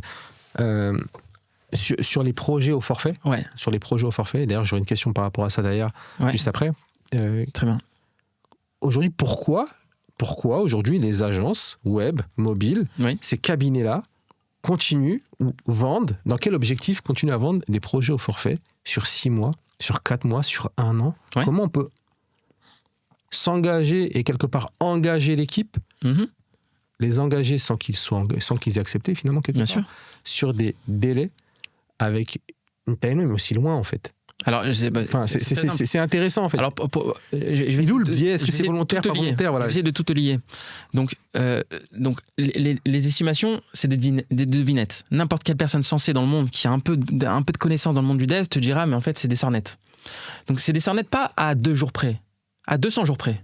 Très souvent, dans les gros projets, quand tu te dis 280 jours hommes, messieurs, dames, donc on rajoute un dev, on divise par 2, je fais si t'en es là, on est loin du compte. Tu vois, et ils comprennent pas ce truc-là. La preuve, c'est qu'ils sont toujours émerveillés de voir mais pourquoi vous avancez pas? Mais pourquoi on n'a pas livré? Mais pourquoi? C'est très bien. C'est des enfants de maternelle, j'ai pas d'autres mots, des enfants de maternelle qui ils font la même erreur 1000 fois et ils vont refaire la même parce qu'ils s'imaginent que c'est peut-être leur faute à eux et que maintenant ça va marcher sous un effet de pari, on va parier que maintenant ça marche. C'est un peu ça ce qu'ils disent. Donc je reviens là-dessus. Je vais la faire dans les deux sens. Eux, ils veulent une estimation. Parce que déjà, ils ne savent pas proposer quelque chose d'alternatif au fait de ne pas estimer. Et donc, c'est plus... Ils ne sont pas capables. Il ne faut pas essayer d'expliquer quelque chose qui explique par juste de l'ignorance. C'est ça. Et de se dire, en fait, non, vraiment, ils veulent faire comme ça. En fait, c'est vraiment de l'ignorance. Aujourd'hui, tu considères que... ces boîtes-là, ils estiment parce que c'est la seule manière connue. Pour eux, pour beaucoup de boîtes, c'est la seule manière. C'est même pas la seule manière. Je crois qu'ils n'ont même pas compté les manières. Pour eux, c'est juste insensé de pas estimer. C'est comme ça. C'est normal. C'est-à-dire que dès que tu as un travail à faire, combien de temps ça coûte? Combien ça va me coûter? Ces questions-là sont très fréquentes. Donc, c'est des gens qui n'ont jamais rien compris au monde du dev. On va revenir dessus tout de suite. Donc, ce que je veux dire, le no estimate, c'est pas ne pas estimer, c'est rendre le besoin d'estimer complètement nul. C'est ça que ça veut dire. Donc si maintenant je te proposais quelque chose qui fait qu'en sorte tu aies une plus grande confiance encore que le fait de respecter des engagements de délai. C'est-à-dire que c'est encore plus fort que ça. C'est-à-dire que ton délai, c'est très simple. Tous les jours, tu auras quelque chose. Ok, donc tu parles de valeur. De valeur. Tous les jours, tu as de la valeur. C'est tous les jours. À ce moment-là, la personne ne va pas me dire c'est quand que j'aurai un truc de valeur dans les pieds. Et elle va te dire tous les jours, tu l'as. Et là ma question, c'est comment toi tu ferais en fait, pour facturer au forfait mais sans te faire niquer? Alors, tu fais comment? Alors, c'est très sympa. C'est-à-dire qu'au forfait, en général, on gonfle les prix. Alors, j'explique 2 secondes. Comme ça, on tombe dans le truc. J'ai pensé comme ça pendant longtemps et je me suis fait défoncer aussi. Donc, c'est-à-dire que tu gonfles les prix. C'est pour ça que les agences adorent les forfaits. Parce un forfait, il tient en haleine. C'est une prise d'otage, encore une fois. C'est-à-dire, sur 6-7 mois, le mec, il a signé, il va pas désigner tout de suite. Il attend le truc. Donc, pendant ce temps-là, tu peux modeler un petit peu comme tu veux, c'est un petit peu reviens quand t'as fini, c'est du cycle en V pur et dur. Ils mettent ça agilité, mais c'est du cycle en V, ok. Et derrière, il y a une sorte d'engagement client, c'est-à-dire et ils vont justifier gonfler le prix en disant maintenant on a un risque chez nous parce qu'on doit respecter le délai. En régie, il n'y a pas ce risque, on travaille par obligation de moyens. Maintenant, on a l'obligation de résultat. L'obligation de résultat, ok, c'est au forfait. Obligation de résultat en général, un forfait en général, c'est au résultat. Si t'as pas le résultat escompté, la personne ne paye pas. Ça paraît logique.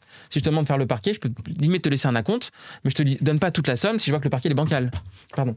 Ok. Donc c'est le principe. Donc le forfait pour les agences, c'est top parce que c'est vraiment quelque chose qui engage le client sur un long terme. Et quand tu as signé un bout de papier où il y a marqué 8 mois d'engagement, t'es bien. Et pourquoi c'est super bien? Parce que c'est hyper vicieux. Et c'est ça tout le principe du no estimate. Parce que c'est hyper vicieux. Parce que les agences, elles savent pertinemment que tu vas changer ton besoin en cours de route. Elles le savent, elles l'ont vécu. C'est-à-dire que eux, ils te disent, on va te faire un devis détaillé. C'est ça que tu veux? Le client, il dit oui. Le client, 2 jours après, il dit, finalement, j'aimerais bien changer ça. Parce que j'ai parlé à un voisin, il m'a dit que c'est une meilleure feature, ou j'ai parlé à l'utilisateur, et on te dit, ouais, avenant au contrat. Vous nous avez changé le truc, c'était dans notre contrat. Nous, on a dit qu'on n'ajoutait pas un truc, vous avez signé pour ça. Un peu plus d'argent. Donc, quelque part, c'est une espèce de... reprise d'otage. En fait, c'est dans la stratégie, c'est dans la stratégie de base. Ouais, c'est ça. Ouais, c'est ça. Exactement. Et comment tu expliques aujourd'hui, et puis ça ramène à la question suivante. Le no estimate, c'est ça. C'est ça le no estimate. Le no estimate, c'est te dire, c'est te dire, on sait que ça change tout le temps. Donc, à quoi bon estimer un truc qui va changer demain? C'est complètement stupide. Ça se voit dans tous les projets. Ça veut dire que... Et donc, on va se dire, OK, au lieu d'essayer d'estimer et se prendre pour Superman en se disant, on pense que 200 jours, ça fera l'affaire, ce qui n'est pas normal, et que même à mon niveau, je ne peux pas dire non plus, on va dire plutôt, OK, focalisons-nous sur des livraisons courtes, mais de valeur réelle. C'est-à-dire où tu changes complètement la vision produit de ton produit. Tu crées un sous-produit qui est en fait un produit en tant que tel, ok, et que tu livres non pas par exemple en 2 ans, mais en 2 semaines. Mais comment tu t'y prendrais pour que c'est hyper intéressant ce que tu dis. Comment tu t'y prendrais pour que les clients ne prennent plus les estimations long terme au sérieux. Alors moi, est-ce que tu penses que c'est à travers ce type d'événement? Moi, j'ai une technique. Ou est-ce que tu penses que c'est quelque chose qu'il faut évangéliser? Bien sûr, ou est-ce que tu penses que c'est quelque chose qu'il faut, éduquer les clients? Non, alors c'est assez facile. Dans la vie, si t'as pas de concret, personne te croit. Les gens, c'est du concret. C'est quand même un bouleversement neuronal des concepts. Tu vois, tu te dis, mais c'est pas possible. Moi, je pensais toujours comme ça. Donc moi, on a une pratique dans le monde du DEC qui s'appelle le BDD, Behavior Driven Development, et dedans on a le concept d'example mapping et compagnie. Le principe, c'est quoi? Un client, quand il vient, il te dit, voilà, j'ai cette spec où je me suis fait chier à la faire, voilà, et maintenant j'ai fait mon travail de mon côté. C'est comme ça qu'il dit le client. Mon travail, voilà, donneur d'ordre. Maintenant, faites-moi ça. L'équipe de dev, faites-moi ça. Donc, de la même manière que moi, je me suis mouillé à mettre tous les détails. Maintenant, vous aussi, vous me dites combien de temps ça prend. Donc, le bon développeur, c'est celui qui va te dire, ok, je vais remettre en question ta spec. Je vais te poser 2-3 questions. Tu vas voir, en 2-3 questions, je te retourne ta spec. Et là, c'est pas que je te retourne ta spec en te disant, j'ai pas compris, expliquez-moi ça. C'est pas ça. Faut pas se faire passer pour l'enfant. Faut pas faire passer pour quelqu'un qui connaît mieux qui a des meilleures idées business que lui. Okay. En te disant, mais attendez, mais pourquoi on ferait pas ça comme ça? Parce que, alors je comprends ce que vous dites, mais si on faisait ça comme ça, vous savez que c'est moins onéreux et ça apporte plus de valeur. Regardez, on l'avait déjà fait dans une sorte d'appli, on l'a déjà vu, où j'ai un ami qui fait ça, etc. Et la personne va commencer à percuter, elle va se dire, putain, c'est une bonne idée ça. Et à la fin, tu fais le compte, à la fin de l'atelier, tu dis, ok, il y a combien de bonnes idées que j'ai dit? Est-ce que maintenant, avec les bonnes idées, il y en a que tu as trouvées très bonnes? Très bien. Tu continues à garder tes idées anciennes? À ce moment-là, on signe un devis. Et dans le devis, je te le dis, et c'est comme ça qu'on fait un forfait qui n'est pas casse-gueule. S'il y a le moindre changement de spec, toute l'estimation est annulée, tout le truc est annulé. C'est limite, moi, ce que je fais, j'ai toujours 2 devis. J'ai un devis où je rentre dans le jeu de ce que veut le client. Combien ça va me coûter? Une estimation. Il n'y a pas de souci, je te dis tout ce que tu veux. Ça va intéresser beaucoup de monde, ce que tu dis. Voilà. En fait. Je mets un prix mirobolant, 200 000 balles. Putain, mais je comprends pas. L'autre, il me demande 50 000 ou 60 000. Ouais, mais chez moi, c'est 200 000, c'est comme ça. Tu veux travailler avec moi, c'est comme ça. Et par contre, et là, par contre, s'il y a un changement dans la spec, ok, on annule tout, on revoit tout. Ça se trouve, ça va te faire 300 000 balles. Ça dépend. C'est une incertitude. Tu veux faire tout ce que tu peux pour pas qu'ils prennent ce devis. Donc, donc c'est ingénieux. Tu fais un devis, en fait, qui est dégoûtant. T'as pas envie d'aller là-dedans. Qui est très dissuasif, ok. Mais si jamais il le choisit, parce qu'il peut dire oui, je le veux. Hein, c'est un peu comme tout. Tu te dis je le veux. Bah, là, tu vas pas dire bah non, en fait, je t'ai proposé un truc que je voulais pas. Bah, au moins, c'est un gros prix. Okay. Tu te consoles par ça. Tu te dis au moins c'est le pactole si je l'ai. C'est un pari avec toi-même, mais t'apprendras plus pour être plus dissuasif la prochaine fois. Ok. Ou tu peux ne pas signer non plus. Enfin, mais si on est honnête, c'est comme ça. Et de l'autre côté, tu proposes un autre devis où tu fonctionnes par petits lots. Et tu dis c'est très simple. Dans ce devis-là, vous pouvez changer du jour au lendemain vos priorités. Il y a pas de problème. Je les prends tout en compte.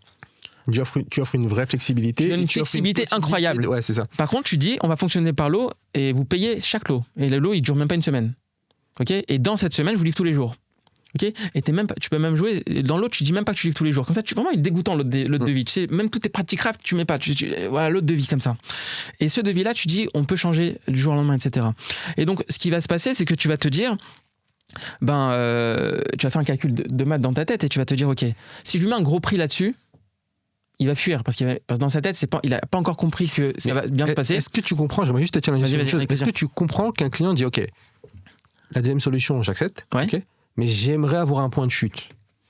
J'aimerais avoir un point de chute de mon application, de la livraison de mon application. Bien sûr, tu donnes un ordre du jour. Ah, tu peux donner quand même un point de chute. Mais regarde la malice du truc. Tu donnes un point de chute et je te dirais même un chiffre si tu veux. Je te dirais ça, 200 jours. Ok. Mais c'est quoi l'astuce? C'est que tu sais qu'il va changer l'énoncé. Tu sais qu'il va changer. Donc toi, tu vas lui dire, vous comprenez bien que l'estimation que j'ai donnée, elle est fausse. Et tu joues sur ça. Tu fais que une estimation qui paraît vraie. Donc tout le monde est content. Il est content, il a son estimation. Et elle est cassée juste après. Donc tu vas lui dire, monsieur, à ce jeu-là, mais si on change tout le temps, vous comprenez bien que c'est souvent cassé par le client finalement. Par le produit, par les besoins. Par le produit, par les feedbacks utilisateurs, par la concurrence. Des fois, il dit, ah putain, mais le concurrent, il a déjà fait cette feature. Tu sais quoi, on va faire une autre. On annule, monsieur, l'estimation, vous comprenez. C'est pas un remplacement. Les gens, ils sont malins, ils te disent, bon, à la place de celle-là, on fait celle-là. Toi, t'es malin, tu dis, mais c'est pas la même teneur, monsieur, regardez. C'est pas du tout la même teneur en effort et compagnie, c'est pas la même chose. Donc, en fait, l'astuce dans le no estimate, c'est d'estimer. C'est ça qui est très fort. C'est rentre dans leur jeu. Si tu rentres pas dans leur jeu, il y en a beaucoup qui vont être braqués, ils comprennent pas. Tu rentres dans leur jeu. Tu fais un devis très dissuasif.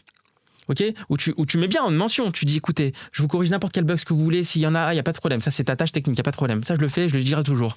Par contre, s'il y a un changement de spec, vous comprendrez que je dois réévaluer l'estimation et le prix. C'est hyper intéressant. Okay, et de l'autre côté, tu laisses une flexibilité. Et toi, tu es content parce qu'il y a combien de mauvais payeurs dans ce monde-là? Waouh, il y a beaucoup de travail. Moi, j'ai travaillé pour des personnes en particulier. Des start-upers particuliers. Ok. Qui ont leur boîte aussi, mais c'est pas la boîte qui a 10 000 salariés. Ils sont 2, 3, 4. Ok. Ces gens-là, ils peuvent arrêter du jour au lendemain. Ils peuvent même disparaître, j'ai déjà vu ça. Disparaître du jour au lendemain, etc.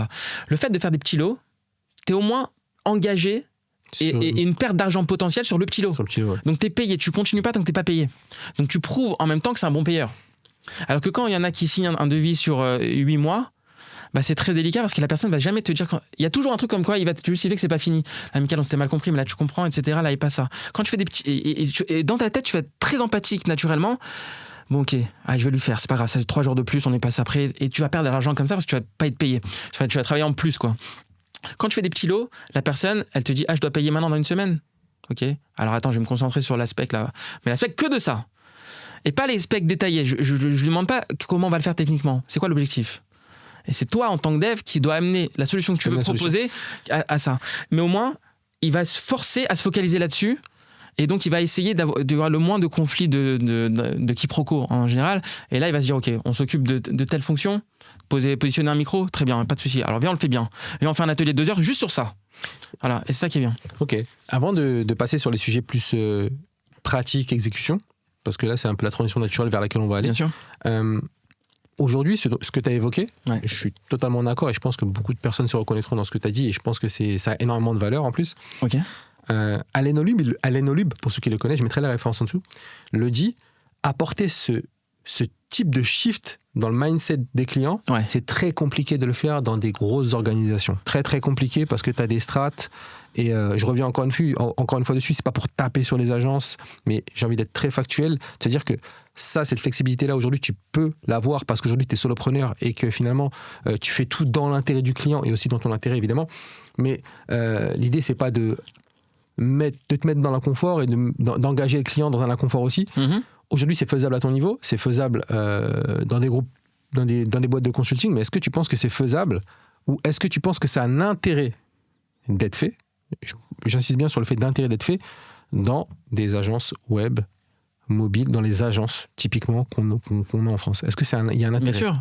Est-ce que tu penses que c'est intéressant de le faire? Bien sûr. Alors, je vais répondre. Il faut déjà toujours, et c'est dans les débats de ce genre-là, les gens ils oublient de poser la meilleure question à poser. La meilleure question, c'est quel est notre objectif? Est-ce que notre objectif, c'est de faire un produit où les clients sont contents et on a vraiment répondu à un besoin et c'est vraiment génial et ça peut croître, etc. Ou est-ce que l'objectif, c'est de faire de l'oseille sur l'arnaque client? C'est deux opposés. Okay, et quand tu es dans des grands groupes en général, tu vis ça, c'est une agence.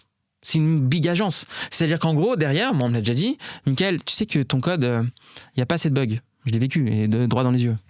Alors, ce que tu dis, je vais dire, une fois, tu me l'avais dit, tu m'en as parlé de ça. Donc, ça casse tout le débat, en fait, parce qu'on parle pas de la même chose, du coup. Moi, je suis focus sur l'utilisateur, donc je vais te dire, nos estimates, ça a du sens tout le temps, en fait. C'est parce que c'est une réalité de la vie. La devinette, ça marche pas. Okay, ce que tu me dis là, tu m'avais dit il y a 4 ou 5 ans, je me rappellerai toujours, on en avait parlé. Ça marche. Et on me l'a dit. Ce que tu m'as dit en agence, c'est vrai. Je peux vous regarder dans les yeux, on me l'a dit. On m'a dit, c'est pas forcément. Moi, j'ai vécu ça 5 fois. Moi, une fois. Ah, très bien. Et j'étais choqué. Mais genre, j'ai réalisé après, je suis resté bloqué. C'est pas hyper intéressant d'avoir un code hyper bien testé parce que derrière, on revend pas de TMA. Mais véridique. On me l'a pas dit comme ça. On m'a pas dit le terme TMA. Le pire, ce qui est. J'étais choqué, tu vois. Donc, je me suis dit, on n'est pas là pour le même objectif, en fait. Complètement pas. Tu vois. Et c'est un objectif caché parce que quand on est jeune, moi j'ai mis 8 ans pour comprendre ça. Quand tu es jeune développeur, je te dis, sur le CV, sur l'offre d'emploi, il y a quand même marqué Craft, il y a quand même TDD, il y a quand même tout ça, il y a quand même des trucs sympas. Je me dis, bon, ils veulent la qualité. Non, c'est juste pour t'attraper. T'as rien compris. C'est un petit tapas de poisson comme ça pour te dire, tiens, on veut juste. En fait, c'est quoi? J'avais fait un post là-dessus. C'est quoi? C'est quelle est l'offre qui va attirer les devs qui veulent rester devs? Parce que nos devs, ils partent toujours. Les turnovers, c'est un gros problème dans les grands groupes. Il y en a beaucoup qui, on a compris, parce que les gens, ils sont dans des ESN en général, les développeurs. Donc eux, ils ont compris que pour augmenter le salaire de manière drastique en une faible période de temps, c'est changer de boîte. Donc ils perdent à chaque fois tous les clients, etc. Donc ils se disent, bon, maintenant on veut des devs qui ont une certaine conscience professionnelle de ce qu'ils font et ils vont pas te quitter comme ça avant qu'ils aient accompli leur tâche par amour. Okay, et donc ils vont mettre ça. Mais derrière, mais j'ai déjà vécu. Michael, tu viens, il y a du TDD à tout, on veut que tu sois la vitrine du truc. Mais quand tu arrives, tu vois d'autres personnages. Ah non, on veut pas ça. Hein. Ah non, on veut pas ça. Oh, c'était marqué, ouais, mais chez nous, on le fait pas comme ça, en fait, Michael. Et puis, on a une vision plutôt pragmatique. C'est pas une vision pragmatique, c'est une vision absolument idiote, mais c'est pas la même chose. Ok. Et donc, ce qui est difficile, c'est ça. C'est-à-dire que la première question à poser, c'est avant de parler de tous les sujets tech et de tous les sujets TDD, craft, peu importe, Nostimate, agilité, ce que tu veux, quel est ton objectif? Plaire au client? Ok, ou te foutre de sa gueule. Enfin, c'est juste ça. À un moment donné, ou te faire du fric sur son dos de manière sans effort. C'est facile de faire des bugs. Demain, je prends ma mère, mon père, mon truc qui sont pas dans l'informatique. Je leur dis, voilà un ordinateur, ce que j'avais proposé même à ce mec-là, ce manager. Je lui dis, demain, j'amène mes parents ou ma famille qui n'est pas dans le domaine. Et les bugs, vous allez voir, les bugs, vous allez voir, ça va pleuvoir. Ça va pleuvoir. Et là, vous serez peut-être content. En plus, ils sont sympathiques. Ok. Et c'est ça le vrai problème. Tant qu'on n'a pas creusé ce sujet-là, ça marche pas. Quand tu vas chez Amazon, ça m'étonnerait qu'ils aient cette culture. Absolument pas. Quand tu vas, c'est les boîtes qui vivent de la tech. Exactement, voilà. C'est pas la même chose. Voilà. Quelqu'un qui fait une boîte, par exemple, qui fait par exemple, des tickets à gratter, par exemple, dans des bars ou autres, etc. Et que derrière, ils savent que leur chiffre d'affaires, c'est les tickets à gratter. Mais c'est hyper intéressant ce que tu dis. Ils s'en foutent de la tech. C'est pas secondaire. Ça devient secondaire. Donc, même s'ils font beaucoup de tech, c'est pas une survie pour eux. Donc c'est pour ça qu'ils peuvent recruter 3 stagiaires et 4 et ils te disent on va faire le back-end d'un nouveau truc compliqué. Mais c'est pour ça, et c'est hyper intéressant ce que tu dis parce que c'est pour ça que il y a très peu de boîtes purement tech qui font appel aux agences. Complètement. Mais c'est vraiment un vrai phénomène. Tu vois, je m'en suis vraiment rendu compte. Les boîtes tech, parce qu'elles savent, n'appellent pas les agences web. Elles savent il y a qui derrière. Ils savent il y a qui derrière. Exactement. Elles savent il y a qui derrière. Elles passent pas par eux. Moi, vous m'auriez vu jamais. Je serais jamais en agence. L'agence mode exécutant, donnez-moi du truc. Ou autour de toi, t'as que des personnes qui ont 200 € de jour homme, en plus à Paris, et qui se disent ouais, on essaie de faire le truc à peu près, qui n'ont jamais ouvert un livre de leur vie, ni rien du tout, qui sont pas intéressés par leur propre métier. Vous me verrez jamais là-bas. Ok, même s'il me paye bien. Parce que c'est pas en phase avec ma vision du truc. Mon but, c'est pas de prendre en otage la personne. Mon but, c'est que quand elle me fait un clin d'œil, je lui dis, toi, je vais te faire le meilleur logiciel pour toi. Pas le meilleur au sens, je vais te plumer. Le meilleur au sens, je vais mettre tout l'effort que je peux en ma possession, avec toutes mes connaissances, etc., pour te faire payer le moins cher. Faire atteindre ton objectif. Et j'ai déjà refusé énormément de postulats. Il y a des gens qui me disent, ouais, on a 100 000 €. Je fais, vous savez quoi? Créer un groupe Facebook, ça a plus de valeur que de faire votre appli. Et vous aurez exactement la même valeur. Donc je suis pas de votre homme. Et vous savez quoi? Ça sert à rien de venir. Je pourrais faire l'escroc et vous faire payer ce truc-là en mode technique. Vous voulez un chat, je vous fais un chat. Vous voulez ça, je vous le fais. Il y a pas de problème. Mais ma casquette de conseil et de conseil honnête. J'ai toujours été honnête dans ma vie. J'étais éduqué dans le monde honnête. Avec l'expérience surtout aussi en plus. Parce que t'as créé ton produit. Et t'as créé ton produit. Ouais. Et donc ouais, c'est vrai. Et donc là, tu viens honnête. Et tu dis mais je vais pas te sucrer de l'argent alors que je connais une solution beaucoup plus simple pour ça. Tout le monde va me dire mais Mickaël, t'as pas l'esprit boîte. T'as pas compris. À la place de lui, je vais prendre une boîte qui, elle, a vraiment cette demande-là, où elle va pas s'en rendre compte un jour en disant mais pourquoi tu m'as pas conseillé ça et compagnie, et où là, il y aurait vraiment un sens à travailler avec elle en profondeur. Mais trop bien. Voilà. Trop bien. Merci pour cette réponse étayée, plus qu'étayée, tu nous as régalé. J'ai mis les pansements, c'est bon. C'est bon. Ça va être une super transition sur, ok, on parle de qualité, finalement on peut rentrer sur la partie, on peut descendre un peu plus bas niveau, là je suis un peu chaud. C'est quoi, je t'en parle vraiment en connaissance de cause. Qu'est-ce que c'est la surqualité? Est-ce que c'est un mot qui existe? Est-ce qu'il a du sens? C'est quoi la surqualité? Parce qu'aujourd'hui, souvent on dit ouais non mais ça c'est de la surqualité, ça c'est de la c'est quoi la surqualité? Okay. Est-ce qu'on pourrait discuter de ça, genre, bien sûr, et de se dire ok, de se mettre d'accord sur c'est quoi la surqualité et est-ce que ça a du sens de dire le mot surqualité déjà? Alors je vais le dire. La surqualité en soi, ça veut rien dire. Quelque chose qui a été façonné d'une telle manière, il n'a pas été surqualité. C'est juste qu'il est un peu plus luxueux que ce que tu avais. Ok. Alors la vraie question, c'est pas surqualité, c'est un surbesoin. Est-ce que j'en ai vraiment besoin de ce truc aussi fin? Quand tu veux une chaise, tu vas pas acheter la chaise de Napoléon à Versailles. Tu te dis, elle coûte 100 000 balles. Ouais, mais c'est quand même une chaise. Mais j'en ai pas besoin. Je prends une chaise Ikea, ça marche très bien. Ou peu importe que Leroy Merlin, ce que tu veux. Très bien. Donc là, l'idée, c'est quoi? L'idée, c'est de te dire, la surqualité, en fait, c'est plutôt le surfocus sur des choses qui devraient pas avoir le focus et le truc. Je prends un exemple, et là, je rejoins tout le monde qui le dit ça. Parce que les gens ne le voient pas. Aujourd'hui, on a la mode craft. Si tu regardes LinkedIn, tout le monde a le mot craft dedans. Quand tu creuses, la plupart des développeurs, ils n'ont aucune compétence dans le monde du craft. Et pourtant, il y a marqué craft partout. Je l'ai vu, je le vois. Et des fois, des gens qui ont des badges. Et c'est quoi un craft? Alors justement, le craft, c'est quoi? On va dire c'est un mouvement, c'est plus une attitude. Une attitude envers ton métier. C'est-à-dire que dans ton métier, tu vas faire tout ce qui est en ton possible pour délivrer les meilleures choses avec ton niveau et de façon à ne jamais ressentir de culpabilité par rapport à ce que tu fais. Le craft, c'est ça, c'est l'artisanat. Un artisan, en général, peu importe les domaines, il va essayer de faire au mieux. Il a une compétence clé, une compétence réelle de la technique et aussi du savoir-faire. Il a un savoir-faire précis pour faire les choses dans les règles de l'art, on va dire ça. Ok, faut définir ce que c'est art aussi, mais les règles de l'art. Donc le craft, on va dire, c'est un ensemble de pratiques. Okay, et dans le monde de la programmation, c'est surtout inné de tout ce qui est extreme programming à l'époque, avec les Ken Beck et compagnie, etc., qui en ont fait un truc pour remettre en fait un peu sur un piédestal la qualité de code. Et pas que qualité de code, mais tout ce qu'il y a autour par le client, faire les choses bien, quoi. Toute la conception produit en tant que telle, okay, dont le code aussi. Ce qui se passe, c'est qu'aujourd'hui, il y a des pratiques de code qui vont émerger. Okay, mais dans ce monde-là, la plupart des auteurs, en fait, quand ils donnent une pratique, okay, pour eux, ils n'ont pas le discernement nécessaire pour voir que les gens, ce qu'on appelle la malédiction du savoir. Quand tu sais trop bien un truc, tu vois pas que les autres, ils sont capables de l'avaler et de le mettre ça à toutes les sauces. On te dit, ouais, tu donnes un marteau à quelqu'un, tout est clou pour lui, tu vois, c'est ouais. Exactement. Quand tu vois le code, des fois, tu vois qu'il y a des gens qui ont mal compris les concepts de programmation. Ils te disent, voilà, faut faire un value object. Donc, ils vont prendre n'importe quel primitif dans le code, ils vont faire un value object. Donc, c'est quoi ça? On va dire, c'est un wrapper. C'est comme je te dis, je prends tous les téléphones, on m'a dit là où c'est bien, tous les téléphones qui sont là, je mets une housse. Non, celui-là, il bouge pas. Pourquoi tu prends une housse? Je le prends même pas. Laisse-le là. Pourquoi tu le prendrais? Alors, les gens vont te dire, mais j'ai pas besoin de la housse, pourquoi tu l'as fait? Et le mauvais craft, qu'est-ce qu'il va te dire? Mais t'as pas lu page 412 que c'était bien recommandé? Là, non? Voilà, c'est ça. Et donc, le problème, c'est qu'il y a énormément de crafts qui sont même pas dans le dogmatisme, mais j'ai envie de dire juste dans la bêtise. Okay. Mais sans le savoir. C'est-à-dire qu'ils sont intelligents en eux-mêmes. J'ai pas de conflit avec ça. Mais ils ne savent pas qu'ils font mal. Ok? Et c'est pour ça que des fois, quand tu vois, par exemple, le 3 if, la personne va dire, on va faire open close principle. Fais-moi une interface, fais-moi une abstraction, fais-moi ça, fais-moi ci, fais-moi ça, etc.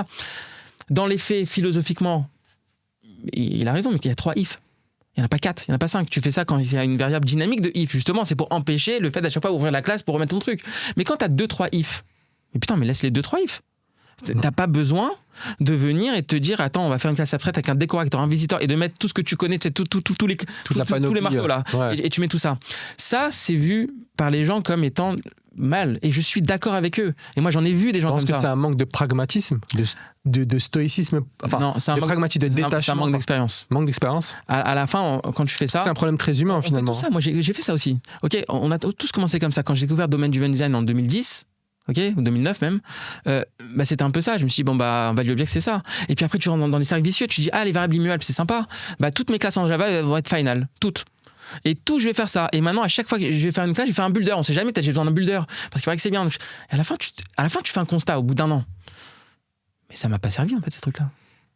Mais attends, et finalement, le projet, il a plus donné suite en plus. Ce que t'expliques, c'est en face d'une solution, il faut qu'il y ait un problème. Et c'est ce que c'est un problème. Et surtout, que tu veux dire, ouais. C'est pas juste ça, c'est des connaissances. Tu sais, c'est comme les joueurs d'échecs. Un joueur d'échecs qui apprend au début, on lui dit cette ouverture elle est bien, il va aller vouloir le faire sur toutes les parties. Ok, on va lui dire, mais voilà la bonne pratique, cette ouverture, c'est Magnus Carlsen qui me l'a dit, c'est comme ça. Mais quand tu vois les joueurs pros, ils vont te dire, tu sais quoi, la règle, je connais la règle, mais je vais l'outrepasser parce que je suis plus malin. Dans cette phase-là, dans ce contexte-là, c'est beaucoup plus malin de faire ça que de faire la règle. C'est pour ça que quand tu vois Oncle Bob, qui est beaucoup décrié, clean code, ouais, En fait, à chaque fois, les gens amènent des discours, mais je leur dis, vous savez pas lire les mots. Soit vous ne savez pas lire l'anglais, soit vous ne savez pas lire le français, mais il a dit, c'est des principes. C'est comme la religion. Hein. Il n'a pas dit, c'est des lois. C'est pareil. Voilà. Et c'est-à-dire, les principes, un principe, ça peut être adapté. Ok ? Et il le dit lui-même. Il te dit, mais les mecs, quand j'ai dit pas de commentaires, j'ai pas dit 0 commentaire. Des fois, tu as un commentaire qui peut être utile. Ne change surtout pas ça, ça te paraît absurde. Mais en fait, il y a un gros bug avec notre CPU Intel qui causait ça. Donc, c'est pour ça qu'on a mis ça comme ça. Ce commentaire, tu as envie de le lire en tant que dev. Tu te dis, heureusement, sinon j'aurais refactoré ça de manière naturelle. Ok ? Donc, les gens sont beaucoup plus nuancés qu'on imagine. Mais ceux qui sont apprenants ne voient pas ces nuances-là. Hein, et évidemment c'est un champion de ça aussi, etc. Et donc du coup il tombe dans le piège, donc c'est normal qu'en le vent on lui dit mais il est lent ce mec là, parce que non seulement il apprend, mais en plus il fait des choses overkill pour ce que c'est. Donc c'est pas la surqualité, une chose en soi elle n'est pas surqualité, sinon elle n'existerait pas, c'est philosophiquement.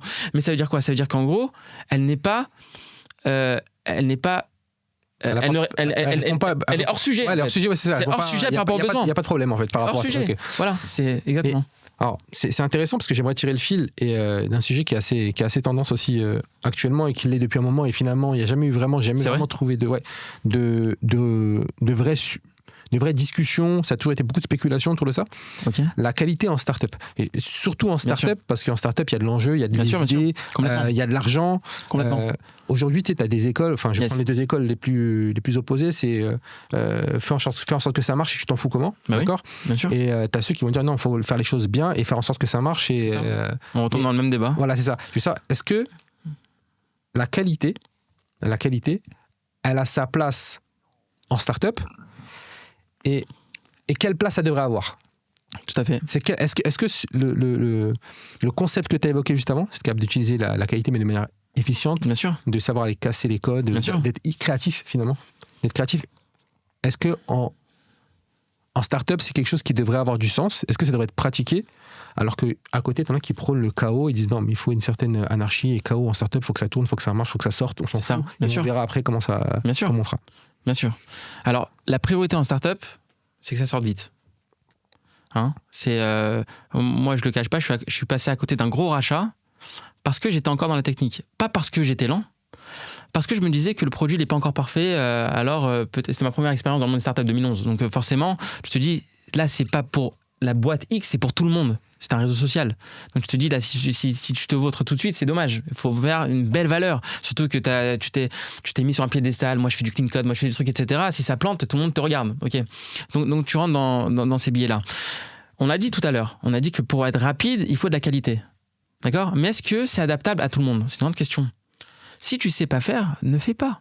En fait, n'apprends pas. Moi, ce que je renie dans le monde de start-up ou pas, c'est que on oublie que quand on prend un concept et qu'on essaie de le comparer par rapport à un autre concept, on oublie qui est aux manettes. Savoir qui est aux manettes, ça change tout.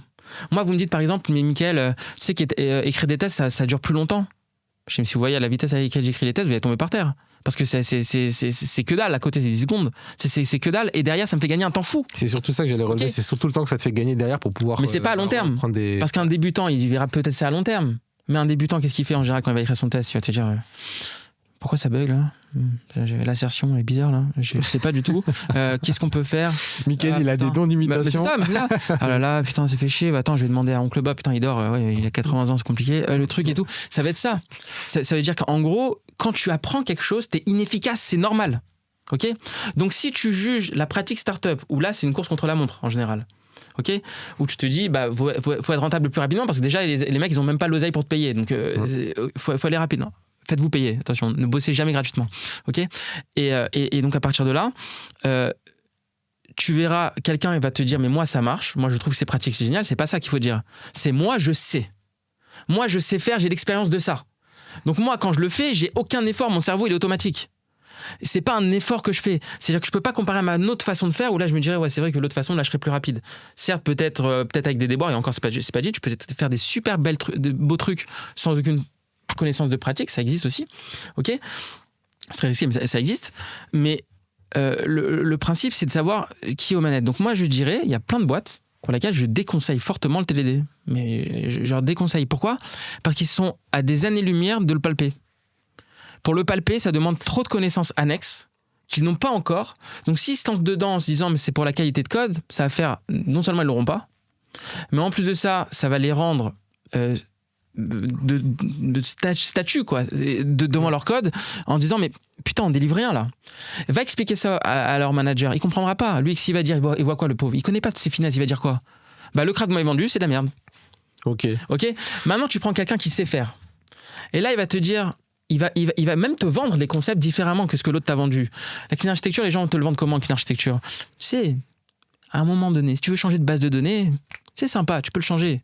Quelqu'un qui est en startup, il te dit mais je m'en fous total de ça. Attends, j'ai même pas lancé mon truc, j'ai même pas un utilisateur. Vas-y, code. Il va te dire, je te fais un mode d'abstraction comme ça. Si jamais un jour tu changes, tu fais mais il y a pas de si un jour déjà, je vais te virer tout de suite déjà. Et c'est pas un jour, c'est tout de suite. Tu vois, tu dégages. Et alors que le clean architecture, c'est pas ça. Comment faut la vendre la clean architecture ? C'est pas ça. C'est pas. On a fait toutes ces, cette abstraction qui est beaucoup plus minime que les gens l'imaginent. C'est que dalle. Produit finalement. C'est pas ça. C'est ça. C'est-à-dire que le but du jeu, c'était on devait te faire ça. En fait, on peut te faire une alternative qui est moins coûteuse et qui te permet de faire ça sans toucher à notre code.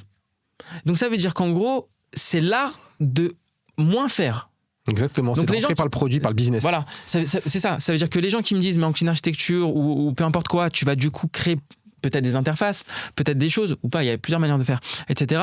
Ils vont te dire, bah forcément, tu mets plus de temps. Mais je dis, t'as pas compris. Derrière, je voulais faire quoi ? Je voulais envoyer les choses dans la blockchain, c'est ça ? Au début, tu veux déverser tes résultats dans la blockchain, c'est ça qui t'est demandé ? Bah tu sais quoi, au début, je les déverse dans un truc en mémoire. En plus, Donc ça veut dire que le temps investi pour comprendre la blockchain, comment elle marche, etc., t'as déjà, on va dire un peu entre guillemets, fait une sorte d'illusion d'optique qui fait que le client il va jamais voir que tu as fait ça dans la mémoire et que tu as eu la valeur escomptée quand tu as livré. C'est déjà voir est-ce que le produit il plaît. C'est ça. Voilà. En fait, c'est entrer par le business parce que c'est un intérêt produit et valeur tout de suite. C'est ça. Là, quand tu maîtrises l'inversion de l'injection de dépendance, ça va vite. En fait, ça va pas plus lentement. C'est ça que je veux dire, c'est quand tu maîtrises. Et là où il y a une subtilité, comme ce que je disais tout à l'heure, c'est qu'en fait, mais ce débat il est fermé. C'est un détail. Mais oui. En fait, ça reste un détail. On n'en parle même pas finalement, parce que finalement, tu rentres par le produit. Toi, ton objectif, c'est de te dire, ok, moi aujourd'hui, je peux développer ton application sans base de données, sans être capable d'avoir le développeur, blockchain, il arrive dans 6 mois. Ok, on peut quand même avancer. Ce que les gens comprennent pas, c'est que faire de la qualité, c'est produire moins de code. Mais si tu produis moins de code et que tu as l'art de l'expérience et que tu réfléchis vite, bah forcément, tu vas plus vite. Donc la qualité pour toi, c'est produire moins de code, évidemment. Aux besoins. Évidemment. Le terme sur qualité, on peut l'éliminer. C'est un terme qui n'existe pas définitivement. Le terme sur qualité, on va dire, c'est une erreur finalement. C'est pas ça. On va dire, c'est une représentation du problème, une analyse du problème par quelqu'un qui s'y connaît pas trop. Il va se dire, bah c'est sur qualité, parce que pour lui, c'est comme j'ai dit, je préfère le côté sur besoin. Okay. Mais j'ai pas besoin de me dire que demain la base elle change. Et je le vendrai jamais, la clean architecture comme ça. Si ça peut le faire, tant mieux. Mais c'est surtout pas, parce que c'est pas du tout le besoin. Je vais pas changer. Attends déjà que le produit déjà il plaise. Donc ça veut dire que et c'est marrant parce que c'est un débat où en fait tout le monde est d'accord dans le fond qu'il faut livrer vite, mais ils semblent tous en désaccord en fait quand tu analyses. Chacun il croit que l'autre est contre lui. Les gens vont se dire moi je fais du TDD, donc tu vas pas livrer vite, mais t'as pas compris. C'est justement je le fais pour livrer vite. Donc tant que assis-toi, tant que t'as pas compris ça, on arrête le débat. Comprends ça, vis-le, mets-toi à côté de moi, regarde-moi coder, tu vas être sur le cul. C'est comme ça que ça marche. Et là, les gens vont dire, j'avais pas vu le TDD comme ça. Et là, c'est pour ça que j'en parle beaucoup sur LinkedIn, parce que je sais que les gens ne savent pas ce que c'est. Et ils ont des préjugés incroyables. Ils te disent, ça, c'est une glace. Tu viens de dire, c'est un micro, mec. C'est une glace. Non, c'est une glace, ouais. Mais tu comprends que la glace en hiver, c'est mauvais. Je fais, mec, c'est un micro. Et tant que les gens n'ont pas compris cette supercherie-là de niveau premier, quoi, bah en fait, tous les débats sont caduques. Donc quand il y a quelqu'un qui me dit, ouais, pour moi, un SaaS, j'ai pas besoin de test. Déjà, quel SaaS tu fais ? Parce que ton SaaS, c'est quoi ? C'est appeler ChatGPT ? Appeler une API ? Crois-moi que moi non plus, j'aurais pas fait le test. Parce que au début, c'est plus un POC que tu fais, c'est même pas MVP, c'est un POC. C'est prouvé, voilà, t'as un rendu et ça s'affiche à l'écran. Ok, tu vas monétiser ça 2 €, t'es content avec tes 2 €, super, t'as monétisé ça, super. C'est un début et c'est très bien. Et tu l'as fait et t'as raison de le faire. Il faut monétiser rapidement. Toutes les pratiques de code qu'on fait là, c'est pour monétiser rapidement. Donc si moi, j'avais le ressenti une seule seconde que toutes les pratiques de code me ralentissent une seconde, moi-même, j'aurais crié sur tous les toits que c'est de la merde. Ok, hyper intéressant. Ouais.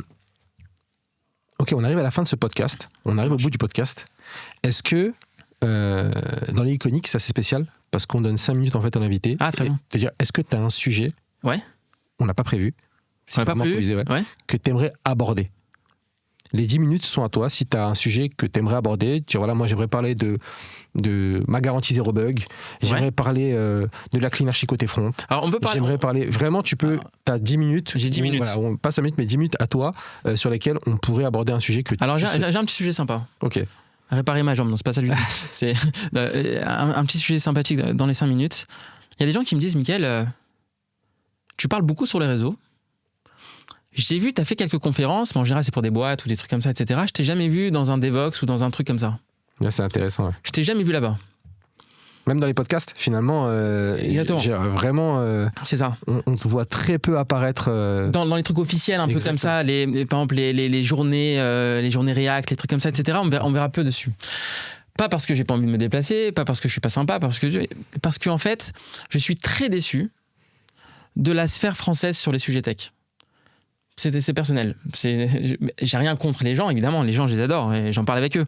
Mais je trouve qu'on est vraiment ambiance maternelle sur beaucoup de sujets. Ça veut dire quoi ? Ça veut dire que si tu prends par exemple une conférence sur le domaine du Event Design en France, ou sur la functional programming ou ce que tu veux, on va s'arrêter à des sujets très bateaux. Vous savez ce que c'est un Morning Context? Alors c'est ça, c'est bon. Devant, c'est bon. Et ça fait 4 ans qu'ils font ça. Propose-leur un truc plus avancé. Quand tu vas voir ce que font les pays de l'Est ou certains autres pays, etc. Et tu vois les conférences en YouTube et que tu vois que le mec, il est devant toi, il code des free-monades dans ce cas-là, devant toi en VI, et il s'en fout que t'as compris ou pas compris. Parce que lui, ce qu'il veut, c'est le fond du message. Regarde la vidéo 40 fois si tu le veux. Mais lui, il va au fond des choses. Donc il va te proposer un contenu qui est pour avancer. Et aujourd'hui, ce qu'on manque, aujourd'hui, et c'est pour ça que je fais des formations, c'est que j'ai fait le constat, c'est qu'aujourd'hui, les mecs, même quand je dis les mecs, c'est péjoratif, mais je veux dire les personnes, les développeurs, quand ils suivent des formations, etc. Et développeuses. Et bien, quand je dis développeur, moi je suis anti-inclusion. J'inclus évidemment les développeuses dedans, je parle comme il y a 10 ans, ok. Évidemment, et les développeuses sont géniales. D'ailleurs, j'irai un petit mot sur les développeuses qui viennent en formation. Elles ont une particularité que j'ai constatée qui est assez incroyable. On revient dessus. Ok. Et je me suis dit, mais c'est pas normal. Tu peux pas faire une formation avec un FizzBuzz. Il y a des gens qui viennent me dire, ouais, mais avec FizzBuzz, alors je l'ai fait cette vidéo-là, mais je l'ai fait à la base pour un collègue au fond de ma chambre. Tu vois, c'était juste pour. Mais finalement, ça fait le buzz, ça fait 60 000 vues sur YouTube. Vous avez TDD par l'exemple en français, vous allez voir, elle s'appelle comme ça, elle a cartonné. Mais derrière, le ressenti, c'est quoi? C'est ouais, c'est bateau, c'est pas la vraie vie, c'est pas le truc, etc. Et moi, je me suis dit, mais ce qui manque, c'est la vraie vie, mec. Ce qui manque, c'est la vraie vie. Ou meuf, ce qui manque, c'est la vraie vie. C'est-à-dire que les gens, ce qu'ils veulent voir, c'est pas un petit truc où t'as fait withdraw et t'as deposit, tu sais, le fameux cata bidon. Ils veulent voir le vrai, quoi. Ils veulent voir, on refait Stack Overflow, on refait Airbnb. Viens, on le fait ensemble, tu vois. Alors, évidemment, pas tout, mais des règles de gestion avancées. Prouve-moi, pourquoi là, j'ai un agrégé et pas comme ça? Pourquoi j'ai ça et pas comme ça? Comment le TDD se mêle dans un truc multithreadé? Comment tu fais ça? C'est-à-dire, à la fin, ils repartent avec un projet, ceux qui sont en formation, qui ressemble à ce qu'on doit faire dans la vraie vie, sans prise de raccourci. C'est pas un kata. C'est pas genre, bah maintenant vous comprenez ça et dans la vraie vie vous êtes jeté, ça marche pas. C'est comme quelqu'un qui a joué avec les solus toute sa vie et quand maintenant on lui dit sans les solus, bah il est perdu. Hein, les jeux d'aventure, on a comme ça, ok. J'ai eu ce défaut, moi je joue beaucoup quand j'étais plus jeune avec les solus. Je me dis, j'ai envie de faire autre chose. Donne-moi la solus, finis le boss, etc. Mais d'un côté, je suis persuadé qu'à l'époque, quand j'avais 7 ans, tu me remets un jeu vidéo comme ça, à la Tomb Raider et compagnie qu'on avait, bah peut-être je vais me dire, mais je sais pas où aller, ça va me stresser, tu vois. Mais parce que t'as pas l'habitude de ça. Donc moi, dans mes formations, c'est des vrais sujets en fait que je prends, qui sont évidemment à ma sauce, où t'as toutes les problématiques sont abordées comme celles de la vraie vie. Ok. Et donc, ce qui manquait, le ressenti dans les témoignages, c'est ça, c'est putain, mais en fait, c'est beaucoup plus profond qu'on l'imaginait. Il y en a qui me disent, mais ta formation, mets le niveau senior, parce qu'il faut être senior. Alors que genre, non, il y a des juniors qui arrivent. Aujourd'hui, tu trouves trop superficiel. C'est pas trop superficiel. C'est trop superficiel, limite associé à un manque d'expérience. C'est-à-dire qu'aujourd'hui, alors je mets pas la pierre, il y a des gens super, je suis pas le seul au monde, ok. Mais il y a beaucoup de formateurs qui sont même pas sur LinkedIn, tu vois, qui sont comme ça, qui forment sur ces sujets-là, qui n'ont aucune expérience sur ces sujets, zéro. Tu leur dis, t'as fait quoi comme projet avec ça? De gros projets? Est-ce que tu prouves que ta manière, elle marche sur la durée? Est-ce que tu prouves pas que t'arrives à un cul-de-sac quelque part ou un truc, etc. Ils sont incapables de répondre parce qu'ils n'ont jamais fait. Donc c'est facile aujourd'hui. C'est un peu comme le Scrum et l'agilité. Certifié Scrum, t'as fait quoi dans ta vie qui est vraiment agile ou t'as une certif? Bah rien, j'ai fait une certif. J'ai répondu que dans le mot US il y a 2 lettres. J'ai réussi, super. C'est ça la certif Scrum. Elle est pourrie, c'est que ça. Donc on peut pas dire j'ai palpé l'agilité quand t'as juste fait une certif basée sur des mots. Enfin c'est pas possible, ok. C'est d'accord. Donc et c'est pour ça que c'est complexe ce truc là. Donc je dirais que c'est un sujet où moi j'aime dans ce que je propose et dans ce que j'aime lire ou de ce que j'aime voir, des choses avancées. Aujourd'hui, j'ai 38 ans. J'ai commencé le dev en 2004. Donc ça fait un bout de temps. Je ne veux plus encore, quand j'assiste à quelque chose, qu'on me dise alors, par exemple, alors un agrégat, qu'est-ce que c'est? Ça y est. Moi, je veux assister plutôt au truc. Vous savez, dans ces trucs-là, l'agrégat, on peut pas le faire comme ça. Impossible. On l'aurait tous fait comme ça en tant que senior des domaines du design. Mais regardez ce qu'on a découvert. Qui fait ça? Entre autres, Udaan le fait. Il va te prendre un truc qui est admis dans la sphère senior. Lui parle à des seniors, tu vois, des seniors, et il va te dire, on va le repenser. Ouais, mais c'est ça, c'est s'exposer en fait. Pour toi, se mouiller. Ouais, se mouiller, s'exposer, etc. C'est facile de faire le plus LinkedIn, tu vois aussi un peu ça. C'est l'idée, c'est LinkedIn. T'as des posts qui sont assez. Ah oui, on le voit sur LinkedIn. Tu vois, j'enfonce une porte ouverte, et puis t'as des posts où tu vas remettre en cause des choses et tu t'en fous en fait. T'as la critique, t'as pas de critique, il y a la discussion en fait. Ça veut dire que c'est opinionné. C'est ça. Il y a des posts, c'est, vous savez, le vendredi, c'est pas bien de livrer, mais quand t'as des tests, c'est bien de livrer. Mais ça, qui va être pas d'accord sur ça, c'est des posts qui valent pas un clou pour moi. Tu vois, c'est même quand je les lis, des fois, je me unfollow. Ça n'a pas du sens. Par contre, quelqu'un qui va dire, vous savez quoi, comment je fais ce cas-là? Comme ça. Bah là, tu te dis, putain, est-ce qu'il y a la critique à apporter ou pas? Quelle est sa vision? Et ces trucs, ça t'apprend un truc. Tu vois? Et moi, j'aime bien faire ça. À un moment, je dis, vous voyez, ce cas-là, on va le faire comme ça. C'est comme ça qu'il faut le penser. Ça sous-entend que si jamais c'est pas comme ça et si jamais je me suis vautré, les commentaires, faut être prêt à les assumer. Mais là, tu perds beaucoup de monde, hein. sur ce type de commentaires. Je perds beaucoup de monde, mais il faut savoir ce que tu veux. Non, mais pas toi. Parce que là, c'est que dès qu'il y a peu de gens qui veulent se mouiller. Je pense que c'est très humain après derrière. Et voilà, c'est très humain. Et c'est ça. Moi, le fait de me mouiller, c'est mon business. Ouais, mais sans rentrer dans les clichés, en France, on est très comme ça aussi. Tu regardes en France, je pense que c'est culture. Ouais, c'est très culturel. Aujourd'hui, les gens ont du mal à parler. Aujourd'hui, c'est très culturel. Aujourd'hui, c'est comme ça. Et donc, c'est pour ça que si ça change, je serai le premier à venir et même en parler sur scène avec grand plaisir. J'ai pas peur de parler sur scène, pas du tout. Vous me voyez comme je parle maintenant. Mais j'ai pas envie de m'associer encore au niveau zéro de chaque concept. J'ai envie qu'on aille plus loin. Et quand tu vois, moi j'étais beaucoup FP, Functional Programming pendant un temps, j'adorais ça. Quand tu vois un truc sur les frimonades, le mec il te prend pas pour un con en face. Il va dans le profond, t'as pas compris, tant pis pour toi, change de vidéo, mais au moins il va dans le fond. Donc tu vas éplucher ta vidéo, tu vas revoir 5 fois la vidéo pour essayer de comprendre ce qu'il voulait dire par là, etc. Et donc je me dis, ces gens-là, ils t'apportent vraiment quelque chose. Okay. Un senior qui connaît bien ces sujets-là. Les autres, c'est du réchauffé, c'est pour découvrir des genoux, voilà, ce concept-là, vous le connaissez pas, on va le faire ensemble. Voilà, il y a pas. Les gens parlent de BDD, c'est bien qu'ils se parlent ensemble, les Tres Amigos. Prends un sujet hyper complexe devant tout le monde et fais-le. C'est pour ça que j'ai commencé je vais faire des vidéos chez moi de ça. C'est prendre des trucs hyper complexes, un vrai sujet, et on le fait ensemble. Comme ça, on prouve c'est quoi un exemple mapping. C'est quoi l'idée derrière, c'est jusqu'à où faut penser. Et ça, aujourd'hui, il n'y a pas beaucoup de vidéos là-dessus. Mais écoute, Mickaël, on arrive à la fin de ce podcast. Le temps est passé très vite. Je crois qu'on a presque 2 heures. Je pense que tu as plus que retourné la table. Ce Situation Shape iconique, il commence très fort et t'as encore mis la barre. Je sais même pas ce que j'ai raconté, c'était très impro. C'était très impro, tu pourras regarder la vidéo, mais c'est hyper intéressant. Je pense qu'il y a beaucoup c'était riche en contenu, on va dire, et qui peut rebondir après, peut-être dans les commentaires, dans les choses, etc. Ça peut être pas mal. On a parlé de plein de choses, on a parlé des estimations, on a parlé de pas mal de sujets. On a évoqué énormément de sujets, effectivement. Je pense, n'hésitez pas à rebondir dans les commentaires. Retrouvez Mickaël sur LinkedIn. Avec plaisir. Très actif sur LinkedIn, allez lui poser des questions en DM. Je suis très accessible. LinkedIn, il y a le Slack aussi, si vous venez. On peut parler de ta société Welcome aussi. Je la mettrai aussi parce que pour ceux qui veulent te retrouver, ceux qui te découvrent, des sociétés qui veulent te découvrir à travers ce podcast-là, ça peut être hyper intéressant. C'est très accessible. C'est-à-dire que si quelqu'un, par exemple, sur LinkedIn me dit, dis-moi, t'as 5 minutes, les gens ils pensent que je suis un ministre. Parce que t'as 30 000 followers sur LinkedIn, alors ils te disent, le mec est inaccessible. C'est ça. Vous imaginez pas à quel point je peux me dévouer pour quelqu'un qui me pose juste une question, qui est peut-être alternant, qui a 18 ans et qui veut savoir juste quel livre lire pour plus tard. Il va se prendre 8 notes vocales dans la tête. Ouais, c'est hyper intéressant. Et t'as un Slack aussi. Ouais. Et pour les clients susceptibles, Mickaël aussi, c'est un grand acteur tech, mais il a aussi son entreprise Welcome. Et je le mettrai en référence aussi. C'est important de le dire parce que c'est vrai qu'on connaît beaucoup cette casquette-là, mais en réalité, c'est quand même un patron d'entreprise. C'est ça, voilà. On parlait de ton CA tout à l'heure, donc voilà. Mais écoutez, merci de nous avoir suivis. Retrouvez-nous dans le prochain épisode et encore merci Mickaël. Merci Mathieu, en tout cas c'est toujours sympathique, genre incroyable, vraiment c'était top et voilà, j'espère que ça plaira et en tout cas rebondissez, n'hésitez pas, moi je suis ouvert à tous les formats, que ce soit des recommandations, des critiques, des pouces en l'air, ce que vous voulez, et je pense que Mathieu aussi, des pouces en bas, et Mathieu aussi le même mindset là-dessus, donc voilà, on l'a fait pour vous. Voilà, je voulais essayer de me dévoiler en mode impro, c'était que de l'impro, hein. Finalement les questions on l'a pas vraiment vu, c'était que de l'impro, donc voilà, très haut niveau, voilà. Très haut niveau, super, top. Tchuss.